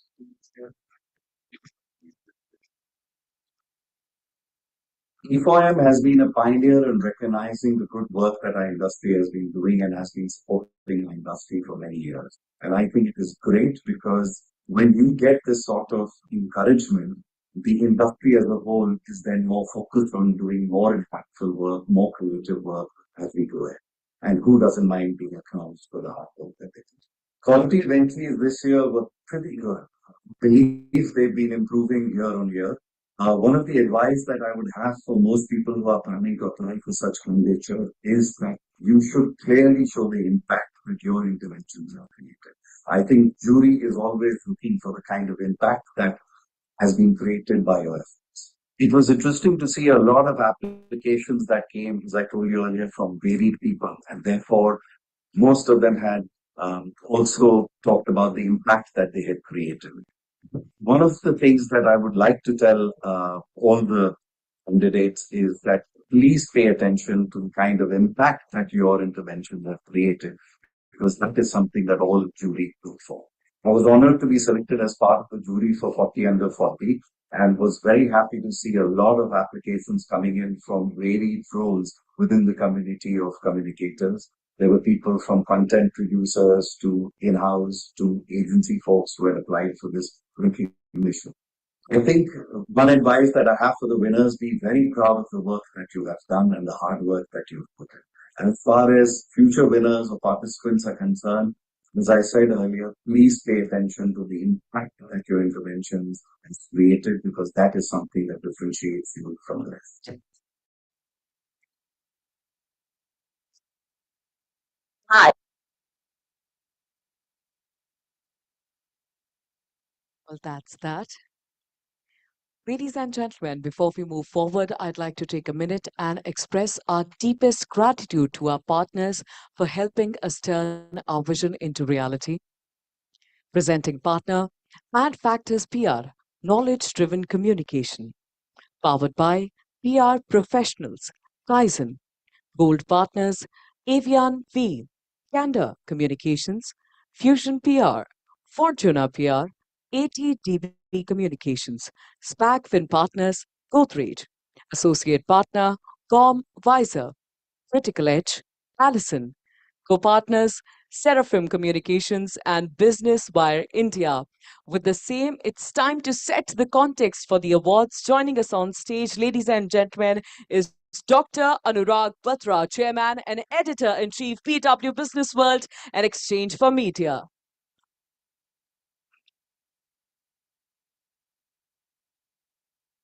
Good afternoon. I'll be very brief and short. I just want to congratulate all the winners. The jury members are here. Some of you know I know personally. So thank you, Mr. Singla, for being part of the jury. Thank you, Parumaji, for being part of the jury. You both are really stalwarts. I saw a lot of other entrepreneurs and entrepreneurs on the jury. I can only say that our process is an honest process, and we have a locus standi in this domain to be able to do it. So please give a big round of applause to the jury member. Bigger round. Clapping is good for heart muscles. I keep saying, you're doing it for yourself. I was just asking Ashwini. I talked when we started at about 12:10 in the morning, in the afternoon rather. I talked about how the last 12 months has seen a shrinking of the fees of PR agencies, and I outlined where it is headed. From whatever little I understand, Ashwini confirmed that to me. Parumaji spoke in the morning, and it came through in the AV also. Build relationships which are not transactional, get the basics right, read, know what's happening in the environment. Execution, anyone can do. Focus on the strategy. Your job is to know where the wind is blowing. I think these are the things that haven't changed in the 24 years back I started Exchange for Media. I can only say that the first IPR CCA was done. I went to Ashwini, used to be CEO of Genesis, then it wasn't called Genesis, Basan Master, and I said that we want to do this. We need a framework. You're a leader, so do something for the industry and not. And Ashwini gave us lots of time. So Ashwini, I keep embarrassing you by thanking. I remember meeting Paramaji almost 20 years back, and I've seen her in various avatars. I just want to say that for people like me, there is a 50 above 50 now. And there may be some people for whom we may genuinely launch a 60 above 60, right? Karan, you have a long way to go, unless for some reason you want to apply for that. And I'm not saying it jokingly. I want to say that when I was 28, I got my first mention, 27, 26 possibly. It is 2 years before I turned an entrepreneur. So I turned an entrepreneur at 28.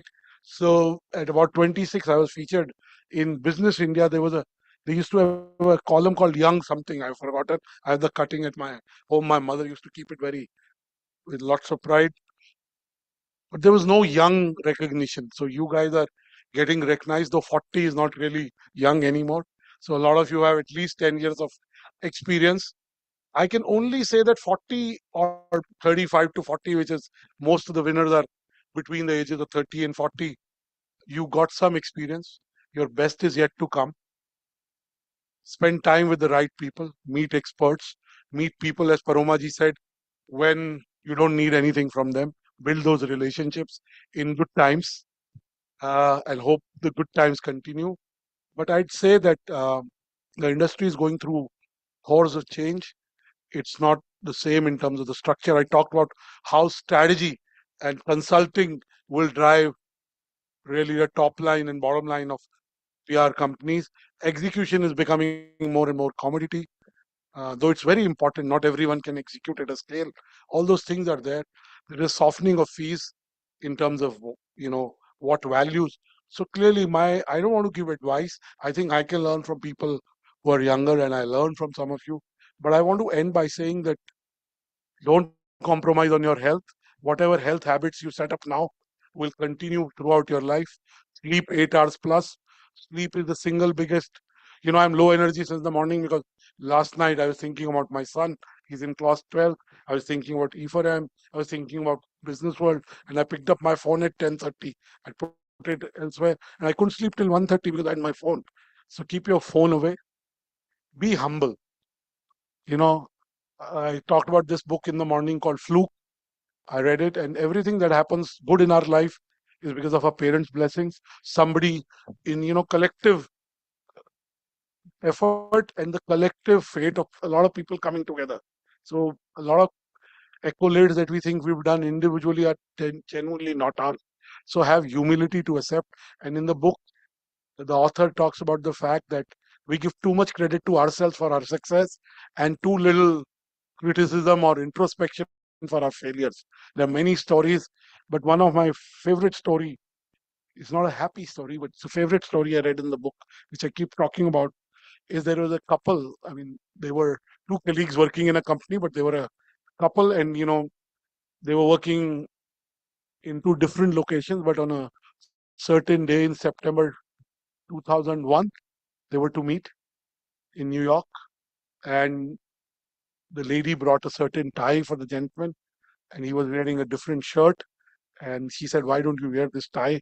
So he said, "I'll go to my hotel room and iron the shirt and the tie." So he went to his hotel room. She went to the office. The office was in Twin Towers. She died and he survived. Now, what do you attribute that to?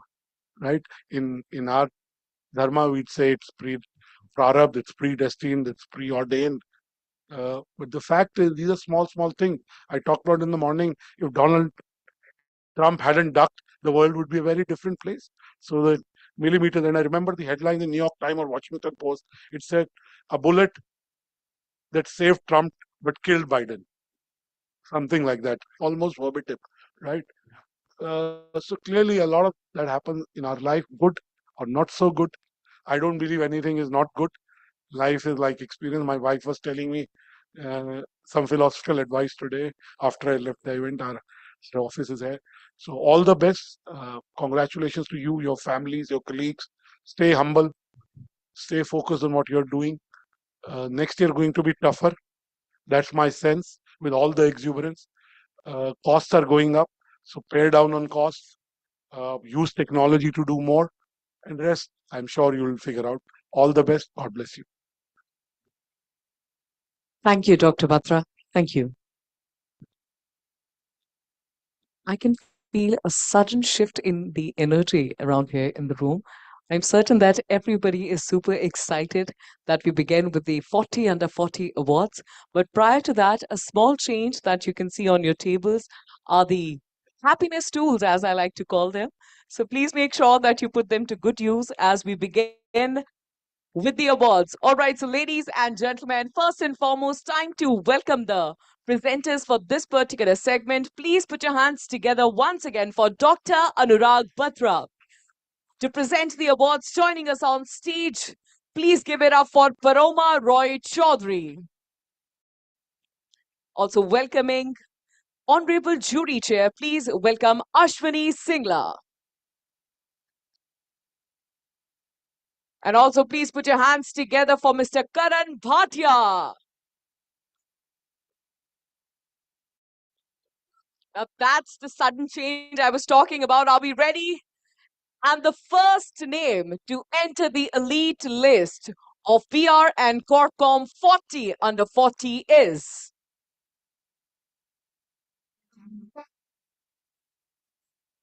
And the winner is Gaurav Patke, Senior Group Head at Factors PR.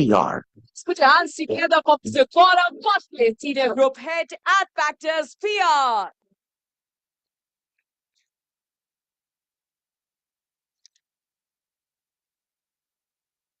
Thank you. You're my favorite person in the entire room. Thank you very much. Big congratulations, Gaurav.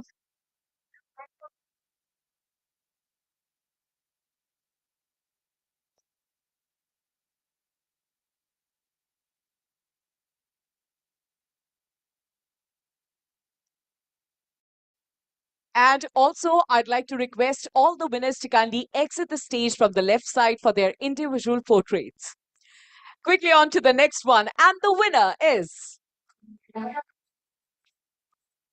And the winner is Srishti Singh, Lead CSR Communications, Tata Communications Limited. Please put your hands together for Srishti Singh, Lead CSR Communications, Tata Communications Limited. An absolute vision in white. Srishti, big congratulations.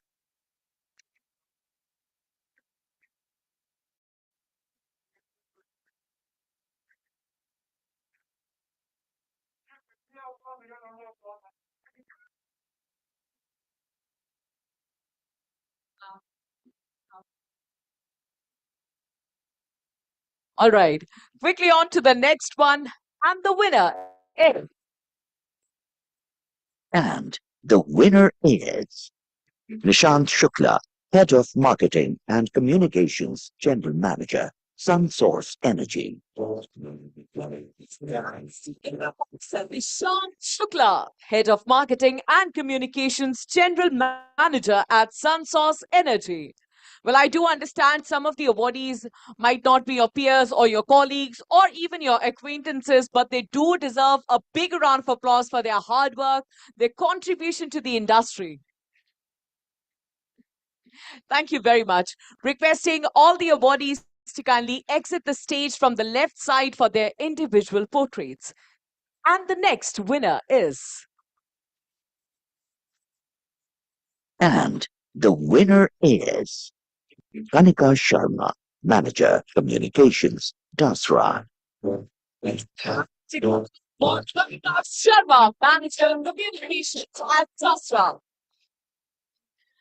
No need to sprint. We've got all the time in the world for you. Big congratulations to you, Kanika.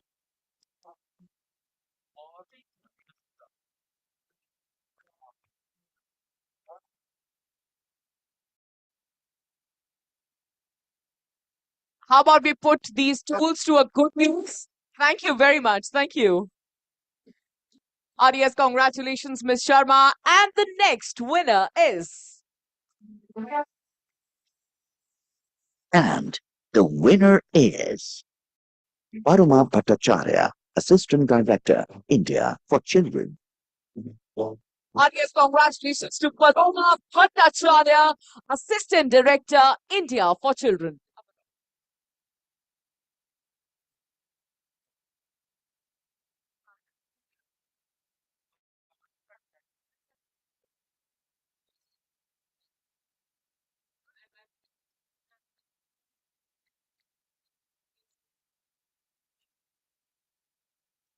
Audience, congratulations. And with the same, a big thank you to Paroma ji, Ashwini ji, and Dr. Batra for joining us. Thank you very much. You all may kindly be seated. Thank you. Thank you. To present the next set of awards, join me as I welcome our presenters. Please put your hands together for Lavina Gujral Kandor. Lavina ji, are you around? Well, I'm certain that you're waiting for your applause. Very well understood. Thank you very much. Up next, please welcome Rafi Q. Khan, Campus Communications.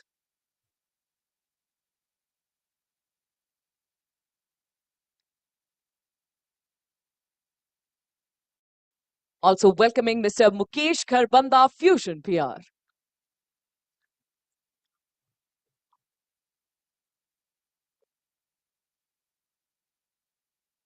"40 under 40, that means I'm not going to have to repeat myself for more than 40 times to ask you or beg you to offer your loudest cheer, loudest round of applauses for all the winners. That's what I'm talking about. And the next winner is... And the winner is Guneet Kaur, Senior Account Manager, PR Professionals. Audience, congratulations to Guneet Kaur, Senior Account Manager, PR Professionals.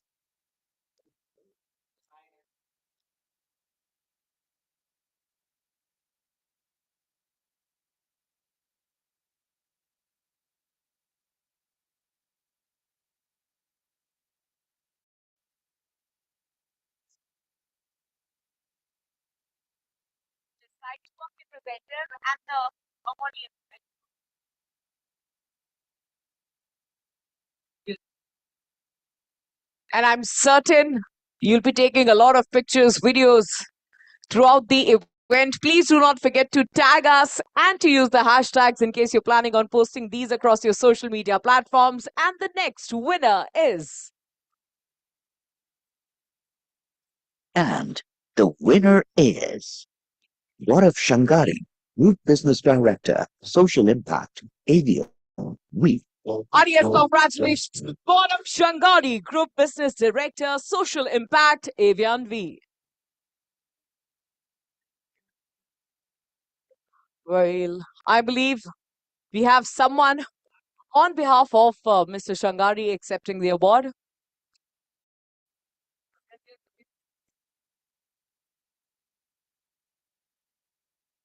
Thank you very much. Big congratulations. And the next name to enter the elite list of PR and Corpcom 40 under 40 is...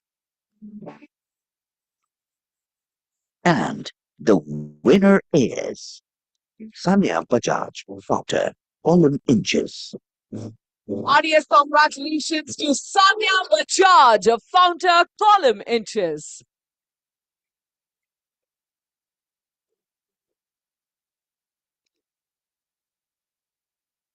Well, it isn't always about the tools.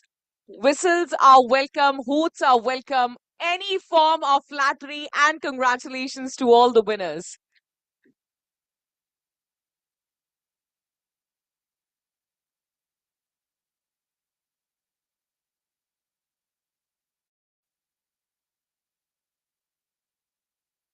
Thank you very much. Thanks a lot. And the next winner is... And the winner is Pragati Tiwari, Partner, Astrum. Audience, congratulations to Pragati Tiwari, founder, Astrum.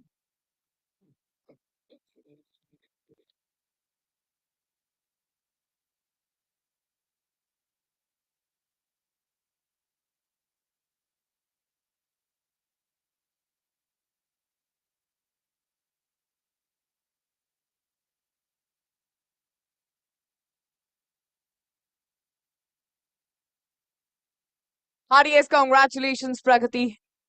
And the next winner is. And the winner is Shubhankar Day, Senior Account Manager at Factors PR. Heartiest congratulations to Shubhankar Day, Senior Account Manager at Factors PR.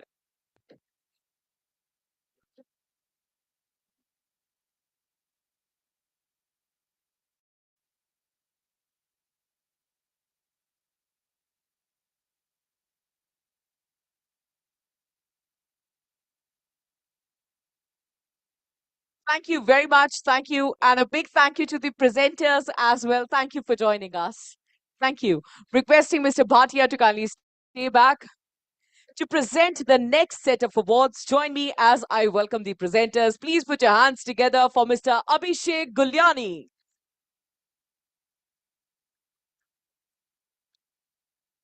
Please put your hands together for Neeru Dhawan. And also welcoming Mr. Atul Raja. Thank you.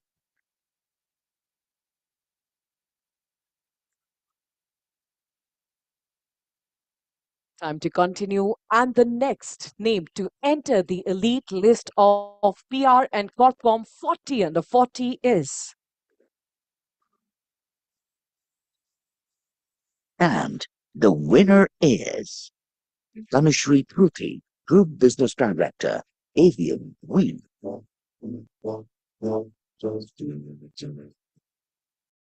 That's all right. Even if you're not Tanushree, but she still deserves a big round of applause. Heartiest congratulations to Tanushree Pruthi.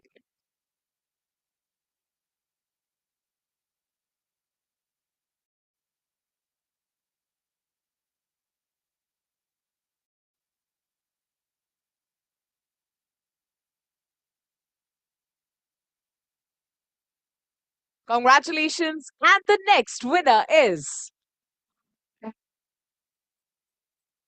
And the winner is Jichun Thakur, Brand Consultant, Fusion PR Private Limited.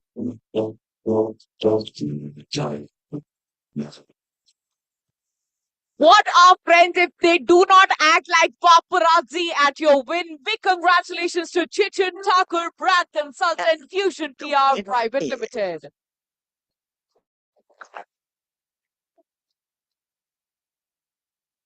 Fantastic. Quickly on to the next one, and the winner is.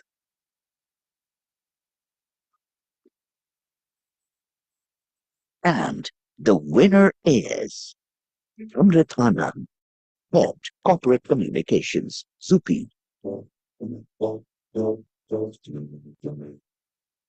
Heartiest congratulations to Amrit Anand, Head Corporate Communications, Zupi.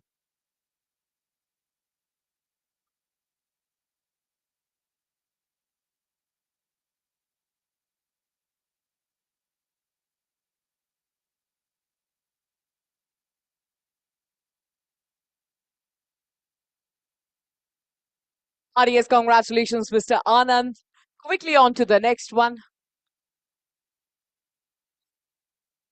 And the winner is Smita Agarwal, Plant Director, Kaizen. Heartiest congratulations to Smita Agarwal, Account Director, Kaizen.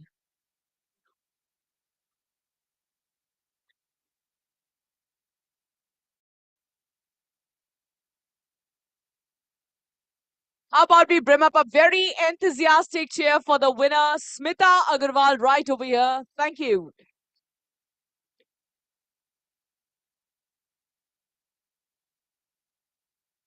And the next winner is.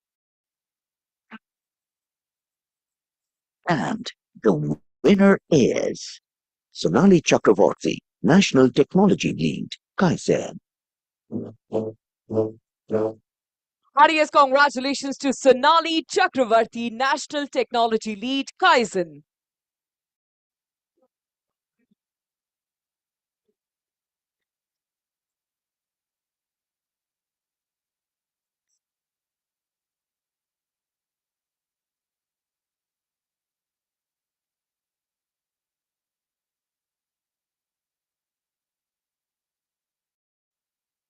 Big congratulations and thank you to the presenters. Thanks a lot. To present the next set of awards, join me as I welcome the presenters. Please put your hands together for Mr. Pradeep Vadva, Critical Edge.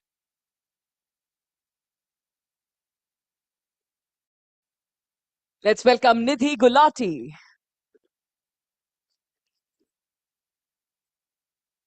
Please put your hands together for Anshu Khanna. And also an absolute delight to welcome on stage Shivalika Malik.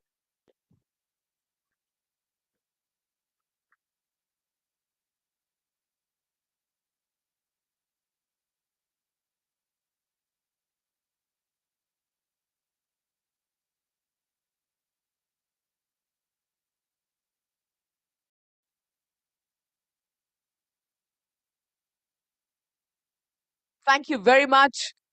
Let's continue the saga, and the next winner is... And the winner is Vinod Kumar S. Reddy, Senior Account Head, Media Relations, Nucleus. Audience, congratulations to Vinod Kumar S. Reddy, Senior Account Head, Media Relations, Nucleus.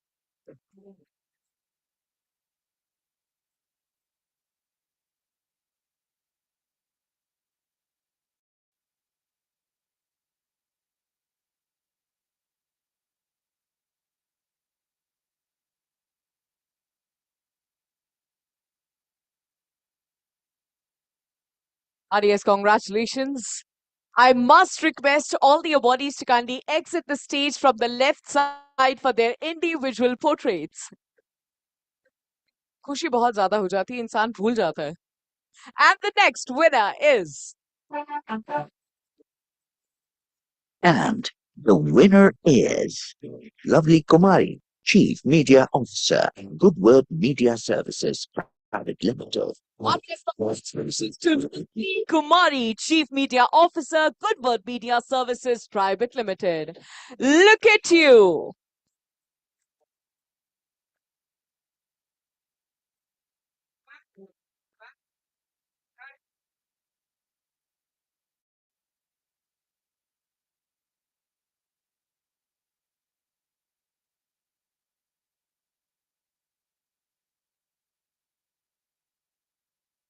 Quickly on to the next one. Thank you, lovely Kumari. Big congratulations to you. And the winner is Lavanya Patel, Consulting Partner, Comm Consultants LLP. Heartiest congratulations to Lavanya Behel, Consulting Partner, Comm Consultants LLP. Well, we are halfway through the awards, and I would encourage everyone to keep up the energy. You guys have been absolutely amazing.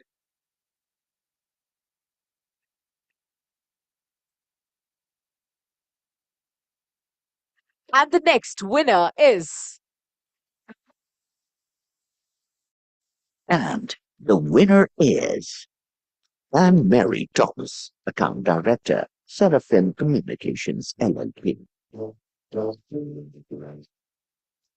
Heartiest congratulations to Anne-Marie Thomas, Account Director, Seraphim Communications LLP.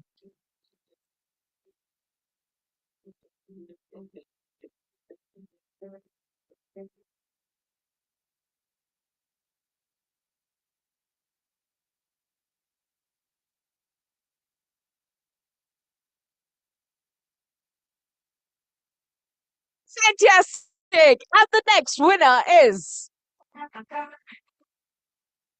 And the winner is Abhishek Chakraborty, Brand Communication Manager, Oriflame. Let's bring up a very enthusiastic cheer for Abhishek Chakrabarti, Brand Communication Manager, Oriflame.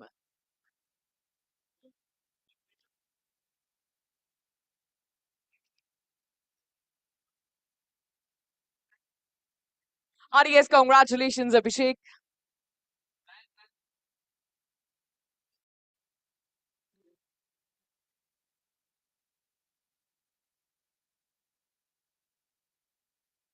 the next winner is. And the winner is Shruti Sharma, Deputy Manager, PR and Corporate Communications, ASAS. Heartiest congratulations to Shruti Sharma, Deputy Manager, PR and Corporate Communications, ASIS.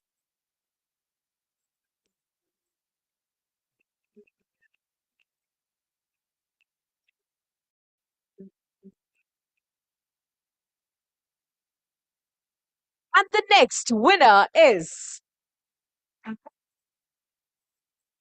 And the winner is Nikita Ann Hooper, Communications Lead, External and Internal, Versuni India Home Solutions Limited.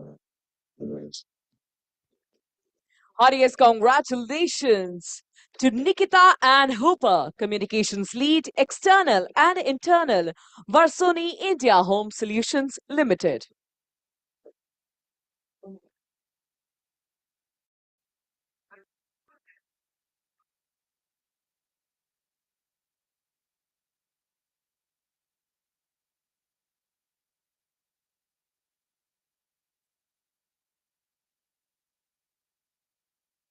Big congratulations and thank you to the presenters for joining us. Thank you. To present the next set of awards, joining us on stage is Mr. Karan Bhatia along with Sunanda Rao.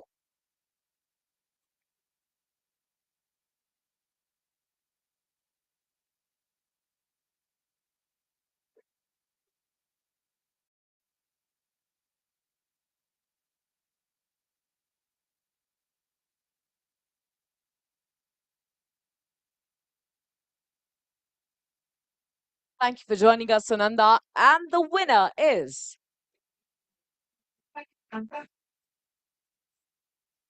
And the winner is Payal Yadava, Senior Account Manager, Allison Worldwide. 40 under 40. The winner is Payal Yadava, Senior Account Manager, Allison Worldwide. I'm I'm like a parasite right now, feeding off of your energy. So I once again must encourage everyone to offer their loudest cheer, loudest applauses as we celebrate 40 under 40. And the next winner is.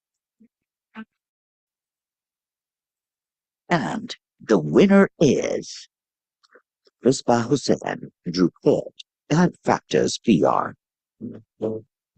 Congratulations to Misbah Hussain, Group Head at Factors PR.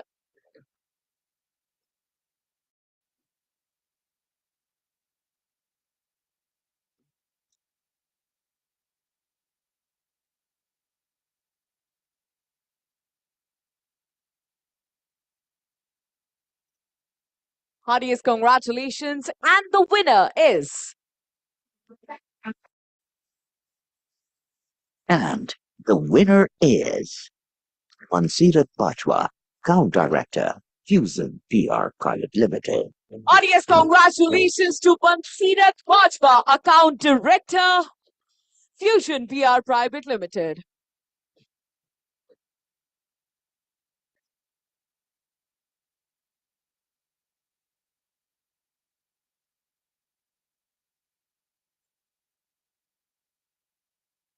And the next winner is.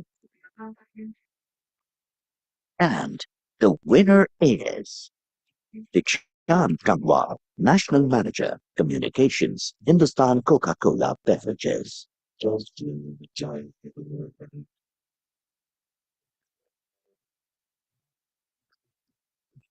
Heartiest congratulations to Dikshant Dangwal, National Manager, Communications, Hindustan Coca-Cola Beverages.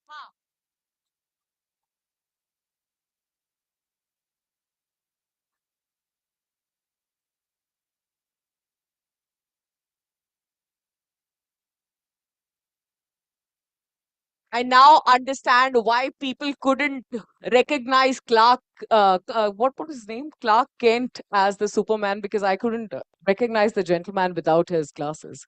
All right. And the next winner is. And the winner is Nitin Yadav, lead PR and corporate communications, Focal. Audience, congratulations to Nitin Yadav, lead PR and corporate communications, FOCO.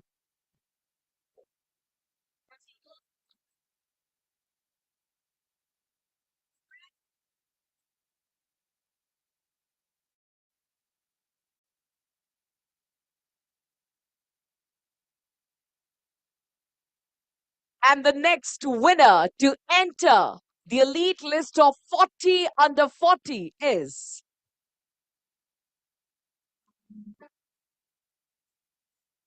And the winner is Arun Nair, Deputy Head, Corporate Communication and Creative Director and Head of TCS Studios, Tata Consultancy Services. Audience, congratulations to Arun Nair, Deputy Head, Corporate Communications and Creative Director and Head of TCS Studios, Tata Consultancy Services.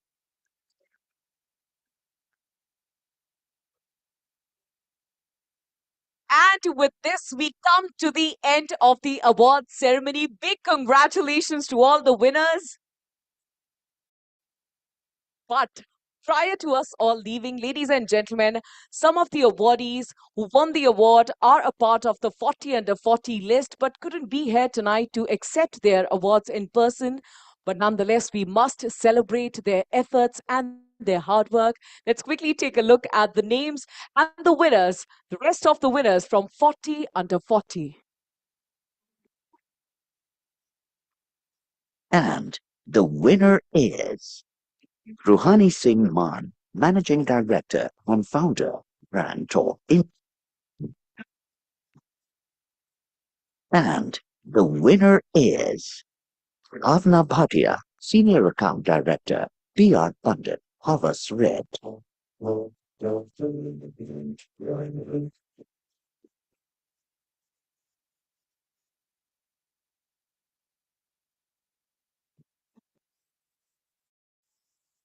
And the winner is Prakati Puri, Senior Manager, ATDB Communications. And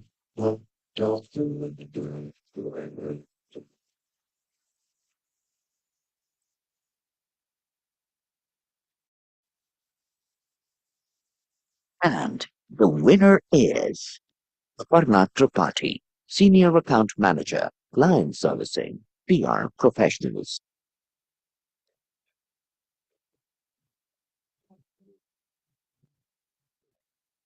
Audience, congratulations. Looks like another awardee is here with us to accept the award in person. Let's give it up for Aparna Tripathi, Senior Account Manager, Client Servicing.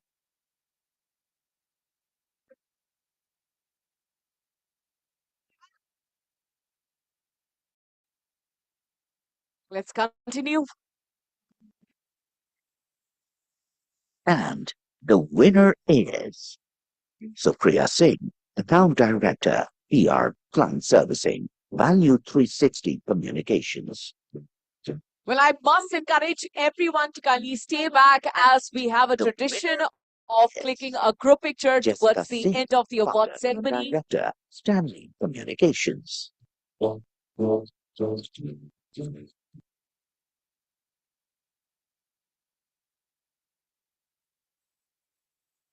And the winner is Kamali Nati, Senior Account Director, Veritas Reputation.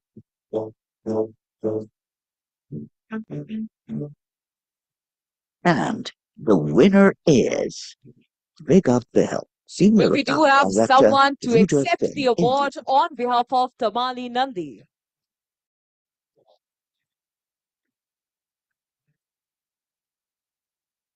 How about we quickly go back to the previous AV as we congratulate Tamali Nandi? The previous one.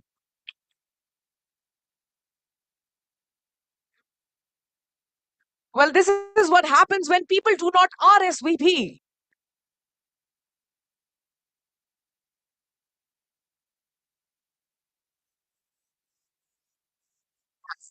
The winner is Viren Viswala, Lead PR and Corporate Communications and Strategic Partnerships. And the winner is Isha Mathur, Lead PR and Communication, Apollo Health on Lifestyle. And the winner is Zoya Surana, Account Director, SpagFin Partners. Please put your hands together for Zoya Surana, Account Director, SpagFin Partners.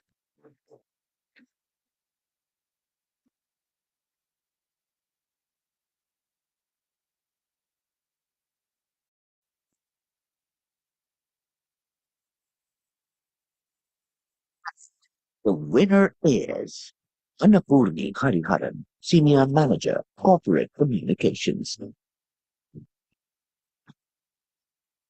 And the winner is Shweta Pujari, Head of Communications, Netflix India. And the winner is Garima Singh, PR Manager, OLX India. Well, we do have someone accepting the award on behalf of Garima Singh, PR Manager, OLX India.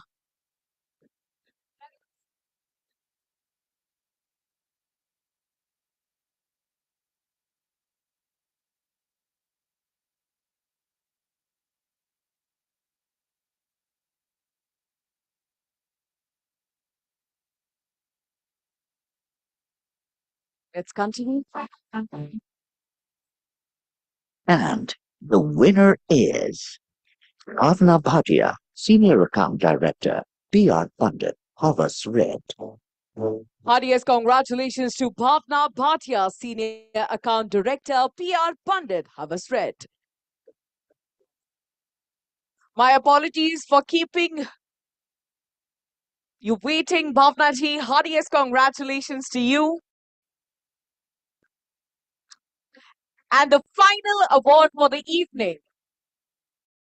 And the winner is Malika Bhavnani, Associate Vice President, Madison Specialist Communication Services Private Limited.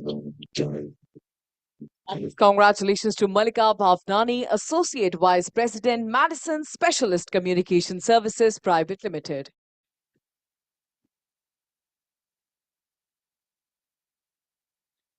Well, what are Indian events without a little element of surprise? I do have a small surprise for you all, but prior to that, requesting Karan sir to be on the stage.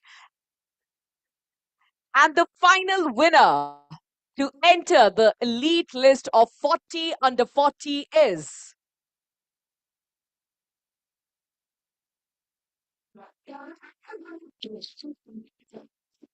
heartiest congratulations to Megha Behel, Senior Account Director, Ruder Fin India.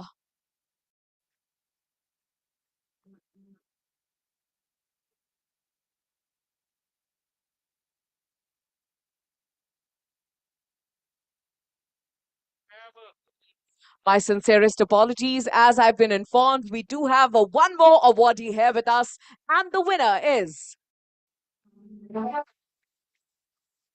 And the winner is Supriya Singh, Account Director, PR Client Servicing, Value 360 Communications.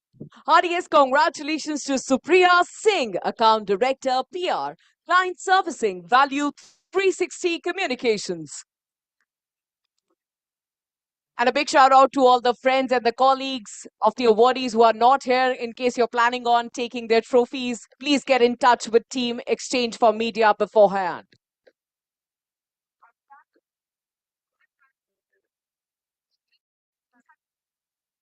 Thank you very much. With the same, how about we bring up a very enthusiastic cheer for all the awardees across all the categories. Big congratulations to them. Come on.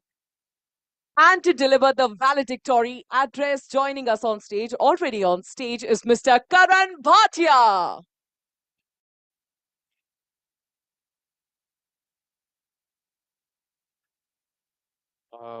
I believe people have already taken their award. They were too excited, so they left the room. But I just want to say thank you for making time and coming to this award today. This is the sixth edition.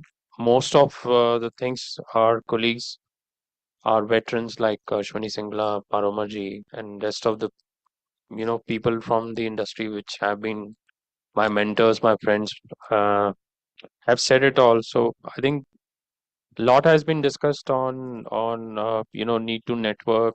Content is the king. They mentioned. They even mentioned about uh, this concept of always reading is important, knowledge building, pursue knowledge. So I don't want to discuss and go back on what has been discussed. I just want to say that the industry is changing, things are changing. There is a new discussion on artificial intelligence, how it is going to take away jobs and everything. And then on the other side, there's a brighter side which says it's going to help in doing a lot of stuff. So I see a lot of changes happening, and 40 is the new 20 now. We will be moving forward to 50 under 50 and hopefully 60 under 60. So I don't know how many are going to be there in 60 under 70, 60, and God willing 70 also. The list goes on, and I just want to thank everyone once again and congratulate to all the winners. I look forward to see you next year, and we break out now. Thank you. You can exit the room. We have some key refreshments left for everybody. Thank you. But prior to you all exiting the room, I must encourage all the awardees to bring their trophies on the stage. How about a quick group picture? मुझे लगता है मेरी आवाज सुनते ही लोगों को लगता है कि अब फिर आएगी और ताली बजाने को कहेगी ऐसा नहीं है Requesting all the winners to kindly join us on the stage along with their trophies for a group picture with the same. This is your host Sahibjeet Kaur on behalf of Exchange for Media saying goodbye.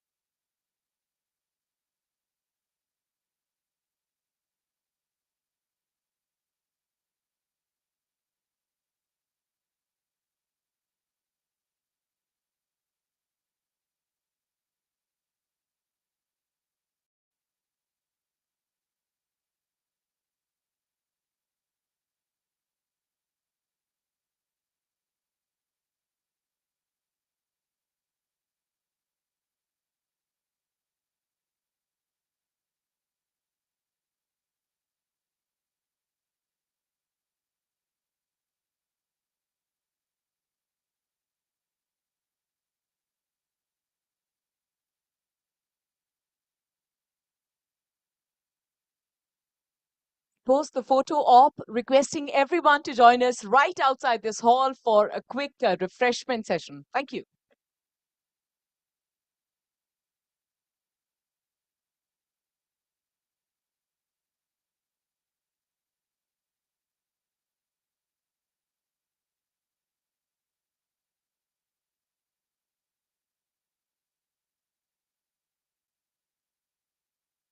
Requesting Mr. Karan Bhatia to kindly join us on the stage and be a part of this picture.